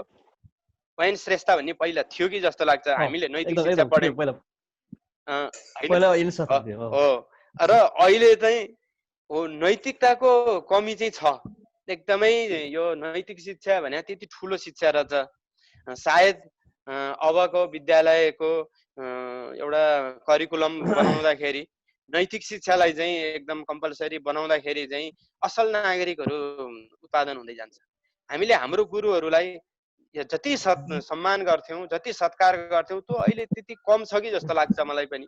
हामीले चाहिँ लगभग भगवानको अर्को रूप हामीले आफ्नो गुरुलाई कहिल्यै पनि आफ्नो बाउआमा सरह ठान्यौँ। त्यसरी चाहिँ भयो। अहिलेको पुस्ताहरूले अलिक कम ठानेको छ, सायद त्यो पनि नैतिक शिक्षाकै कमीले होला। र अब यहाँभन्दा अब आउने दिनहरू र अबका समयमा पनि जुन हाम्रो चन्द्रबहादुर सरले भन्नुभयो विद्यालयको वार्षिकोत्सवमा चाहिँ सबैलाई भेट गराउने इच्छा छ भन्नुभएको छ। त्यो पनि उहाँको यो सोच पनि पूर्ण होस् यही चाहन्छु। र कमसेकम एटलिस्ट मैले हाम्रो सुबिनजीलाई धेरै पटक भनिरहेको छु, गणेश मालिका माविको पूर्व विद्यार्थीहरूको चाहिँ एउटा युनिटी बनोस्, जसले चाहिँ गणेश मालिकामा कुनै समस्याहरू पर्दा अथवा चाहिँ त्यहाँको चाहिँ कुनै एक्टिभिटिजहरू गर्दा अथवा हामीले अरू केही नसके पनि एउटा राय सल्लाह सुझाव, एउटा शिक्षा क्षेत्रमा यत्रो व्यक्तित्वहरू हुनार व्यक्तित्वहरू हुनुहुन्छ, उहाँहरूले पनि धेरै कुराहरू दिन सक्नुहुन्छ र आफ्नो ठाउँमा गएर बोल्न पाउँदा अथवा चाहिँ प्रस्तुत हुन पाउँदा पनि एउटा गर्वको विषय हुन्छ। र म अब बेलुकी पनि अलि छिप्पिँदै गइराखेको छ, त्यति भन्दै बोल्नलाई चाहिँ अब बाबुराम दाइसँग धेरै लामो समयपछि देखभेट भएको धेरै खुसी लाग्यो। र आफ्नो भनाइ यति नै राख्दछु। नमस्कार। सुबिन। धन्यवाद, धेरै धेरै धन्यवाद हजुरलाई। हामी यसको बारेमा सधैँ कुरा गरेर रहन्छौँ। जब फोनमा कुरा हुन्छ सबभन्दा पहिला गणेश मालिककै कुरा हुन्छ हाम्रो, त्यस पछाडि मात्रै हाम्रो व्यावहारिक कुरा हुन्छ। म फेरि आजको कार्यक्रममा रामकृष्णलाई फेरि आजको कार्यक्रम उहाँ चाहिँ रामकृष्ण प्रविधिमा हुनुहुन्छ, क्लासमेट पनि हो र उहाँको मार्फत हामीले यो भर्चुअललाई जुम एपबाट निरञ्जन उहाँबाट सम्पर्क भएर हामी जुम एपबाट डाइरेक्ट लाइभ गर्न सक्छौँ। राम, आजको कार्यक्रम कस्तो लाग्यो एकचोटि अलिकति? नमस्कार, नमस्कार फेरि पनि मेरो धन्यवाद सुबिन। वास्तवमा आजको प्रोग्राम चाहिँ एकदमै राम्रो प्रोग्राम, ज्ञानवर्धक प्रोग्राम र जुन कानुनको विषयमा चाहिँ हाम्रो बाबुराम सरले धेरै कुराहरू बताइदिनु भयो, त्यसको लागि धेरै धेरै धन्यवाद। आगामी दिनहरूमा मलाई चाहिँ के एउटा सम्झाउनु भयो भन्दाखेरि गणेश मालिकाले यस्तो खालको प्रडक्टहरू चाहिँ निकालेको रहेछ कि हरेक सेक्टरमा, एकाडेमिक सेक्टरमा होस्, टेक्नोलोजी सेक्टरमा होस् अथवा चाहिँ तपाईँको कानुनको सेक्टरमा होस्, एकदमै अब्बल तपाईँको विद्यार्थीहरू चाहिँ प्रड्युस गर्नमा चाहिँ गणेश मालिका अगाडि रहेछ। त्यसको लागि गणेश मालिकालाई धेरै धेरै धन्यवाद दिन चाहन्छु। त्यसको साथसाथै म आज एउटा दुईवटा कुराहरू चाहिँ भन्न मन लाग्यो। हाम्रो चन्द्रबहादुर सरलाई पनि म धन्यवाद दिन चाहन्छु। हुन त हामीले पोजिटिभ थिङ्किङबाट अगाडि बढ्नुपर्छ। हुन त यो गणेश मालिका लिटरेरी युवा क्लबको पहलमा र स्पेसली सुबिनको नेतृत्वमा जुन एक्टिभिटीहरू भइरहेको छ, आजको दिनसम्म आउँदाखेरि जुन 6वटा डिफ्रेन्ट एक्टिभिटी भइरहेको छ, डिफ्रेन्ट सेक्टरको लिएर व्यक्तित्वलाई बोलाएर चाहिँ एक किसिमको इन्ट्रेक्सन गर्ने काम भइरहेको छ। सकेसम्म हामीले एससीका विद्यार्थीहरूको लागि टार्गेट भनेर चाहिँ डिस्कसन गरेको थियो। हुन त विद्यार्थी भाइ बहिनीहरू टेक्नोलोजीको एभाइलिटीको कारणले गर्दाखेरि त्यसमा जोडिन सक्नु भएन होइन। मेबी इन कमिङ डेज फ्युचरमा पनि गणेश मालिका विद्यालयले चाहिँ यस्ता खालको एक्टिभिटी गर्दाखेरि एटलिस्ट सम्पूर्ण शिक्षकहरू र विद्यार्थी भाइ बहिनीहरूलाई पनि जोडिदिनु भयो भने, त्यो टार्गेटेड ग्रुप भयो भने अझ मोर फ्रुटफुल हुन्थ्यो कि भन्ने चाहिँ एउटा रिक्वेस्ट छ हाम्रो चन्द्रबहादुर सरलाई। फ्युचरमा उहाँले त्यसलाई म्यानेज गर्नु होला भन्न चाहन्छु। यसको साथसाथै अब यो टेक्नोलोजीले यति मान्छेलाई अभ्यस्त बनाइदिएको हुन्छ कि हाम्रो जुन सरहरूले कुरा गर्नुभयो कि हामी गणेश मालिकामा पढ्दाखेरि यसरी पढ्थ्यौँ भन्ने कुराहरू चाहिँ अनुभवहरू सेयर गर्नुभयो। हो, टेक्नोलोजीले मान्छेलाई एकदमै साङ्ग्राइदिएको छ होइन। यति धेरै तपाईँको फड्को मारिसकेको छ कि हामी विथिन अ सेकेन्डभित्र संसारमा भएको एक्टिभिटीलाई हाम्रो आफै ठाउँमा बसेर चाहिँ के गर्न सकिन्छ त, हेर्न सकिन्छ, थाहा पाउन सकिन्छ र सुन्न सकिन्छ होइन। यो टेक्नोलोजीले गर्दाखेरि नै हामीलाई एउटा कुरा त अनकनेक्टेड पिपुललाई कनेक्ट गर्न पनि सकिरहेका छौँ भने, त्यसको अर्को पक्षमा हेर्दाखेरि चाहिँ जुन क्राइमहरू जति पनि बढेको छ, टेक्नोलोजीले गर्दाखेरि क्राइमहरू पनि बढेको छ। होइन। र हामीले थाहा पाउनुपर्छ कि के कुरा गर्न हुन्छ र के कुरा गर्न हुँदैन होइन। कानुनको विषयमा अरू डिटेलहरू त फ्युचरमा हाम्रो बाबुराम सरले अवश्य नै सेयर गर्नुहुनेछ। कुनै समय भयो भने टेक्नोलोजीको विषयमा, सेक्युरिटीको विषयमा, म आफू सेक्युरिटीको पार्टमा भएको कारणले गर्दाखेरि साइबर सेक्युरिटीको विषयमै हामीले बहस गर्न सकिएला, डिस्कसन गर्न सकिएला। हुन त त्यति डिटेलमा त नलेज थाहा छैन, तर पनि जति आफ्नो स्किल, जति आफ्नो चाहिँ एक्सपिरियन्सहरू छ होइन। मैले अहिले एसियाबाट होइन जुन नेक्स्ट 5 इयर्सको लागि भनेर चाहिँ एउटा सेक्युरिटी, स्टेबिलिटी र रेजिलियन्सीको लागि भनेर एसिया पेसिफिकबाट रिप्रेजेन्ट भएर काम गरिरहेको छु। जुन हामीले आइक्यान भन्ने एउटा संस्था छ। आइक्यान भनेको चाहिँ हाम्रो जुन इन्टरनेट टेक्नोलोजीमा सबैभन्दा माथिको टप अर्गनाइजेसन भनेर मानिन्छ। र त्यो अर्गनाइजेसन्समा हामी संसारभरिका 15 जना, हरेक रिजनबाट 3-3 जना चाहिँ रिप्रेजेन्ट हुन्छौँ। र एसिया पेसिफिकबाट चाहिँ एज अ टेक्नोलोजी एक्सपर्टको रूपमा चाहिँ मलाई विश्वास गरेर 2017 देखि अहिलेसम्म नेक्स्ट 5 इयर्सको लागि पोलिसी, हुन त त्यो पोलिसीसँग रिलेटेड छ, तर टेक्नोलोजीको पोलिसीसँग होइन कस्तो खालको चाहिँ बनाउन सकिन्छ भनेर चाहिँ हामीले वर्कआउट गरिरहेका छौँ होइन। र त्यो कुराहरू चाहिँ समय भयो भने कुनै समय हामीले सेयर गरौँला। अवश्य नै मालिका लिटिल युवा क्लबले चाहिँ आगामी दिनहरूमा एससी विद्यार्थी भन्दाखेरि पनि त्यो एरियाको होइन विद्यार्थी भाइ बहिनीहरूलाई अभिभावकहरूसँग र टिचरहरूसँग इन्टरेक्सन गरेर होइन, हुनसक्छ हाम्रो चाहिँ सिकाइ र पढाइका विभिन्न माध्यमहरू, मेथोलोजीहरू हुनसक्छ, त्यसको बारेमा पनि इन्टरेक्सन गर्न सकिन्छ होइन। कसरी हामीले चाहिँ क्वालिटी एजुकेसन दिन सकिन्छ त भन्ने विषयमा पनि डिस्कसन अथवा बहसहरू हुनसक्छ होइन। कानुनको विषयमा पनि हुनसक्छ, लगायत थुप्रै विषयमा चाहिँ मालिका लिटिल स्कार युवा क्लबले चाहिँ त्यसमा चाहिँ अझै पहल गर्नेछ भन्ने चाहिँ मैले आशा लिएको छु। र सम्पूर्ण गुरुहरू र अग्रज दाइहरूलाई चाहिँ मेरो एकदमै फेरि पनि नमस्कार भन्न चाहन्छु। एकदमै खुसी लाग्यो होइन। आज उहाँहरूको अनुभवहरू चाहिँ हामीले सुन्न पाइयो। हुन त हामी भनेको 2054 सालको एसएलसीको विद्यार्थी हो गणेश मालिकाको होइन। हाम्रो बाबुराम सरले जुन भन्नुभयो एकदमै खुसी लाग्यो होइन। क्लास टप हुनुहुँदछ, एकदमै खुसी लाग्यो। राम्रो खालको विद्यार्थी हुन त स्कुलिङ लेभलमा गणेश मालिकाले राम्रो विद्यार्थी प्रड्युस गर्नुहुँदछ भन्ने कुरा चाहिँ यहाँबाट पनि थाहा भयो होइन। त्यसको लागि पनि सरलाई धेरै धेरै धन्यवाद। हाम्रो राजकुमार सर मलाई पढाउने टिचर हुनुहुन्छ, उहाँप्रति पनि म धेरै धेरै धन्यवाद दिन चाहन्छु। लगायत यो सोसल वर्कमा चाहिँ काम गर्ने सुबिनलाई स्पेसल धन्यवाद दिँदै जुन जति चाहिँ तपाईँको जुन यो मिडियामा कनेक्ट हुनुभएको छ सबैलाई मेरो नमस्कार भन्न चाहन्छु। र जाँदै यो NRN Nepal research and education नेटवर्कले जुन आज हामीलाई जुन भर्चुअल माध्यमबाट चाहिँ सरहरूसँग जुन इन्टरेक्सन गर्नको लागि एउटा माध्यम बनिदियो, एनआरएनलाई चाहिँ म धेरै धेरै धन्यवाद दिन पनि चाहन्छु। र धन्यवाद, नमस्कार। धन्यवाद यहाँलाई पनि। रामकृष्णको मार्फत नै हामी एनआरएनसम्म पुगेर निरञ्जन पराजुली सरले हामीलाई भर्चुअल माध्यमबाट जुम एपबाट फेसबुकमा लाइभ जान सम्भव भएका छौँ। र आजको यो 6औं कार्यक्रममा हामी सफल भएका छौँ भन्नुपर्छ। र केही हदसम्म हामीले गणेश मालिका माविका भूगो विद्यार्थीहरूलाई जोड्ने जमर्को अहिलेसम्म सफल भएको छ। अझै हामी निरन्तर अगाडि जाने नै छौँ। यहाँ सबैजनाको सहयोगको लागि धेरै धेरै धन्यवाद। म आज हाम्रो फेसबुक लाइभ हेरेर हामीलाई कमेन्ट गर्नुहुने अलिकति म पढ्न चाहन्छु। केशवन डिकी भन्नुहुन्छ, नमस्कार सबैजनालाई, सुनबाट धेरै धेरै धन्यवाद भन्नुभएको छ। त्यस्तै गरी प्रकाश गौतम विषय के रहेछ भन्नुभएको छ, मैले विषय उहाँलाई खुसी पठाएको थिएँ। त्यस्तै गरी सबैजनाको यहाँ स्कोर अलिकति धेरै भएर अलिकति भइरहेछ। ताराको सम्पूर्ण अग्रजहरूमा साथै यहाँ उपस्थित सम्पूर्ण हार्दिक नमस्कार भन्नुभएको छ। प्रेमबहादुर छेत्री निरन्तर प्रयासको लागि धन्यवाद। खेमगुरा दाइले लाइक गर्नुभएको छ। शिवराज खड्का सम्पूर्ण सरहरू दर्शकहरू नमस्ते भन्नुभएको छ।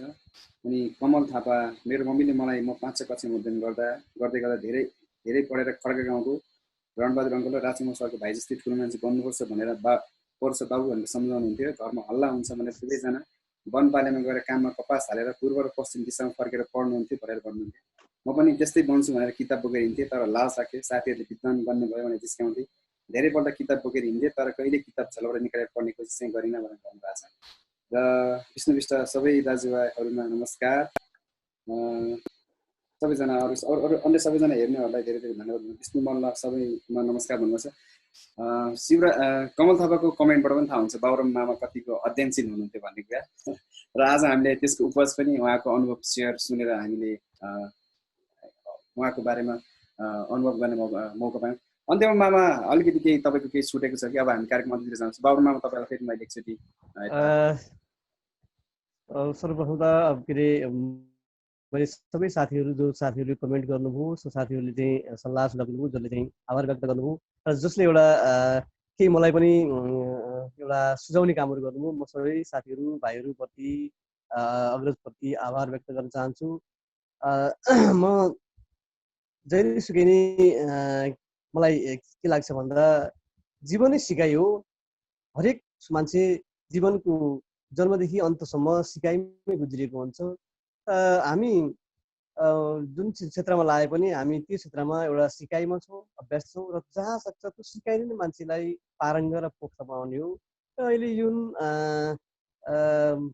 यो मालिका लिटिल स्टार क्लबले जुन किसिमको एउटा अदम्य साहस गरेको छ, पहल गरेको छ, यसले साँच्चै नै हामी त्यस गणेश मालिकाका पढकहरू जहाँ जहाँ छौँ सबैलाई, हाम्रा चाहिँ अग्रजहरूलाई, टिचरहरूलाई, हाम्रो चाहिँ त्यो क्षेत्रबाट चाहिँ अगाडि बढेका मित्रहरू, त्यस्तै अन्य क्षेत्रबाट भए पनि एउटा चाहिँ सामाजिक क्षेत्रमा अग्रसरता देखाएका एउटा चाहिँ नवीन सोचका क्षेत्रले अगाडि बढाएका मान्छेहरूलाई यसरी एउटा समन्वयकारी भूमिका गरेर प्रस्तुत गराउने कुराहरू र एउटा समन्वय विस्तार गर्ने कामहरू गरेको छ। म फेरि पनि यो हाम्रो सुबिन भान्जा लगायत यो उहाँको टिमका सम्पूर्ण क्लबका मित्रहरू र चाहिँ जसले यो प्राविधिकमा सहयोग गर्नुभएको छ उहाँ समेतका साथीहरूलाई म हृदयदेखि नै एउटा आभार व्यक्त गर्न चाहन्छु। म धेरै चाहिँ मलाई खुसी लागेको छ। साँच्चै म अहिले यतिखेर लमजुङमै आफ्नै गाउँठाउँमै त्यही वीरपाखा पोखरामै त्यही विद्यालयको चौरहरूमै घुमेको, त्यहीँ रहेको, रमाएको मैले अनुभूति लिइरहेको छु। यो मेरो क्षेत्रमा मैले अघि नै पनि भने मेरो क्षेत्रमा मैले के गर्नुपर्छ, कसरी गर्नुपर्छ, यो चाहिँ क्लब लगायतको सामाजिक परिवर्तनको लागि, विद्यालयको लागि र यो चाहिँ क्लबको लागि पनि मलाई चाहिँ सामान्य रूपमा सोझै अथवा कुनै माध्यमबाट राख्नु भने म चाहिँ आफ्नो चिन्ता दिलचस्पीले चाहिँ त्यहाँ चाहिँ म सहभागी हुने थिएँ। र जहाँसम्म लाग्छ यो कानुनको विषयमा साँच्चै भन्नुहुन्छ भने कानुन को विषयमा सबैले जान्नै पर्ने, बुझ्नै पर्ने, जानकारी लिनुपर्ने। अब अहिले चाहिँ हाम्रो कानुनले सामाजिक भनौँ हामी मान्छे के अरे एउटा चाहिँ प्राकृतिक व्यक्तिलाई सक्षम, अर्धसक्षम र असक्षम भनेर चाहिँ छुट्याएको छ। जस्तै 10 वर्षभन्दा तलका र होस ठेगान नभएका, 10 वर्षभन्दा तलका वा उमेर पुगेका त्योभन्दा 10 वर्षभन्दा तलका वा उमेर अवस्था पुगेको भए पनि होस ठेगान नभएका मान्छे असक्षम भनियो। 10 देखि 18 वर्षकोलाई अर्धसक्षम भन्यो र 18 देखि माथिकोलाई सक्षम भन्यो भने अब आफ्नो हक अधिकारका लागि सबै कुराहरूको लागि चाहिँ 18 वर्ष पुगेको मात्रै क्यापेबल हुन्छ भन्ने कुरा चाहिँ सक्षमता त्यहाँ ग्रहण गर्छ भन्यो। र 20 वर्ष नपुगेको बिहा गर्न पाइँदैन भनेर बिहा गर्न बन्दै चाहिँ गरिदियो। हामी यस्ता कुराहरूमा काहीँ कतै जानकारी लिएनौँ भने भोलि सामाजिक अपराध गर्न, कुनै घटना घटाउन, कुनै चाहिँ एउटा चाहिँ कानुन विरोधी विपरीतको काम गर्न सकिने अवसर हुन सक्छ। त्यसो भएको हुनाले पनि यी यस्ता अहिले मैले भनेका र यी यस्ता सबै विषयहरूमा कानुनको विषयमा जानकारी लिनु उचित हुन्छ, जानकारी लिनुपर्छ भन्ने लाग्छ। र यो क्षेत्रमा मैले आफ्नो ज्ञानशील क्षमता, आफूले जान्ने बुझेको आफ्नो अध्ययन अभ्यासमा धेरै घटनाहरू, धेरै कुराहरू चाहिँ हामीले अभ्यास गरेका छौँ कानुन व्यवस्था हिसाबले। यी कुराहरूमा सेयर गर्ने कुनै त्यस्तो अरू मौकाहरू रहेछ भने म यी कुराहरू पनि मैले बौद्धिक हिसाबले चाहिँ उपस्थित हुनेछु। शारीरिक रूपमा नभए पनि मानसिक रूपमा अथवा भौतिक रूपमा अथवा त्यो आफू चिन्ने अन्य क्षेत्रबाट यो क्लब र त्यो चाहिँ विद्यालयका लागि मैले के गर्नुपर्ने हुन्छ, म चाहिँ सधैँ त्यहाँ यहाँहरूसँग एउटा भावनात्मक रूपमा, शारीरिक रूपमा चाहिँ टाढा भयो भने भावनात्मक रूपमा त्यहीँ छु भन्ने सोचिनु हुनेछ भन्ने म चाहिँ विश्वास राख्दछु। र यस कड़ीमा मेरा सम्पूर्ण गुरुवर्गहरू, अग्रजहरू र सबै त्यो क्षेत्रमा त्यो विद्यालयबाट जाँदा र क्रियाशील रहनुभएका विभिन्न पेसा रहनुभएका साथीभाइहरू सबैप्रति म आभार व्यक्त गर्दै यो मालिका लिटिल स्टार क्लबको उत्तरोत्तर प्रगति होस् र यसले चाहिँ यस्तै विभिन्न क्षेत्रहरूको लागि कार्यक्रममा चाहिँ नवीनता सोचका साथ क्लब अगाडि बढोस् र यो क्लबलाई अगाडि बढाउने क्रममा चाहिँ कुनै किसिमको सल्लाह सुझाव चाहिन्छ भने यो हाम्रै दाइ भाइ हो, भन्ने हिसाबले चाहिँ मलाई नजिकबाट चाहिँ यहाँहरूले चाहिँ सम्पर्क रहनुभयो भने म कुनै पनि उसमा चाहिँ यहाँहरूबाट बाहिर रहने छैन अथवा चाहिँ होइन भने चाहिँ एउटा चाहिँ व्यवस्था गर्ने छैन भन्ने कुरा प्रतिबद्धता जारी गर्दै यहाँहरूको जुन चाहिँ यो कार्यक्रम छ यो कार्यक्रमले समय साक्षी रूपमा अरू फड्को मारोस् नवीनतम सोचको साथ अगाडि बढोस् उत्तरको प्रगति होस् र भन्ने कामना साथ आफ्नो कुरा यहीँ धन्यवाद। धन्यवाद, धेरै धेरै धन्यवाद मामा। साँच्चै नै हामी एकदम आभारी भएका छौँ हजुरले जुन किसिमको हामीलाई सपोर्ट र साथ सधैँ दिनुहुनेछ भन्ने जुन कुरा भन्नुभयो त्यसको लागि हामी एकदम आभारी छौँ र हामी सधैँ यसरी नै हजुरको साथ र सपोर्टको आशा गर्दछौँ। आजको हाम्रो कार्यक्रम लगभग अन्त्यतिर पुगेको छ। यहाँ उपस्थित हुनुभएका गणेश मालिका माविका प्रिन्सिपल चन्द्रबहादुर बस्नेत सर अनि सह प्रधानाध्यापक राजकुमार सर, त्यस्तै गरी एकबहादुर मामा, महेन्द्र आदर्श माविका प्रिन्सिपल एकबहादुर मामा, चितवन औषधि व्यवसाय सङ्घका अध्यक्ष ईश्वर भण्डारीज्यू, आज विशेष कारणको मामा आज उहाँ अर्कै मिटिङमा इमर्जेन्सी भएर कार्यक्रममा सहभागी हुन पाउनु भएन, सरी भनिदिनु, सबैजना सरी भनिदिनुहोस् है भन्नुभएको छ, उहाँलाई पनि धेरै धेरै धन्यवाद। आदरणीय मामा बलमान सिंह गुरुङ, उहाँ समाजसेवी पनि हुनुहुन्छ, गणेश मालिका माविको भूगु विद्यार्थी भूगु शिक्षक पनि हुनुहुन्छ, त्यस्तै गरी रामकृष्ण परियार मेरो क्लासमेट पनि हो। उहाँ र विशेष गरी क्लासमेट भन्दा पनि उहाँ एकदमै यो प्रविधि क्षेत्रका एकदम विज्ञ हुनुहुन्छ र अघि नै उहाँले पनि भनि पनि सक्नुभयो। मलाई उहाँको धेरै क्षेत्रहरूको बारेमा त्यति भन्न आउँदैन र हामीलाई एनआरएनका निरञ्जन पराजुली सरलाई पनि धेरै धेरै धन्यवाद। उहाँको सहयोगबाट हामी यो कार्यक्रम यसरी फेसबुकमा लाइभ जान सक्षम भएका र रमिला दिदी उहाँलाई पनि धेरै धेरै धन्यवाद। र फेसबुकमा लाइभ हेरेर हामीलाई सहयोग गर्नुहुने, हाम्रो कार्यहरू हेरिदिनु हुने, हामीलाई कमेन्ट गरिदिनु हुने र हामीलाई सुझाव दिनुहुने सबैजनालाई धेरै धेरै धन्यवाद दिँदै आगामी कार्यक्रममा फेरि पनि भेट्ने आशा गर्दै आजको लागि चाहिँ हामी बिदामा होला। सबैजनालाई शुभरात्रि, नमस्कार। विशेष गरी धेरै धेरै धन्यवाद यहाँ सबैलाई। नमस्कार।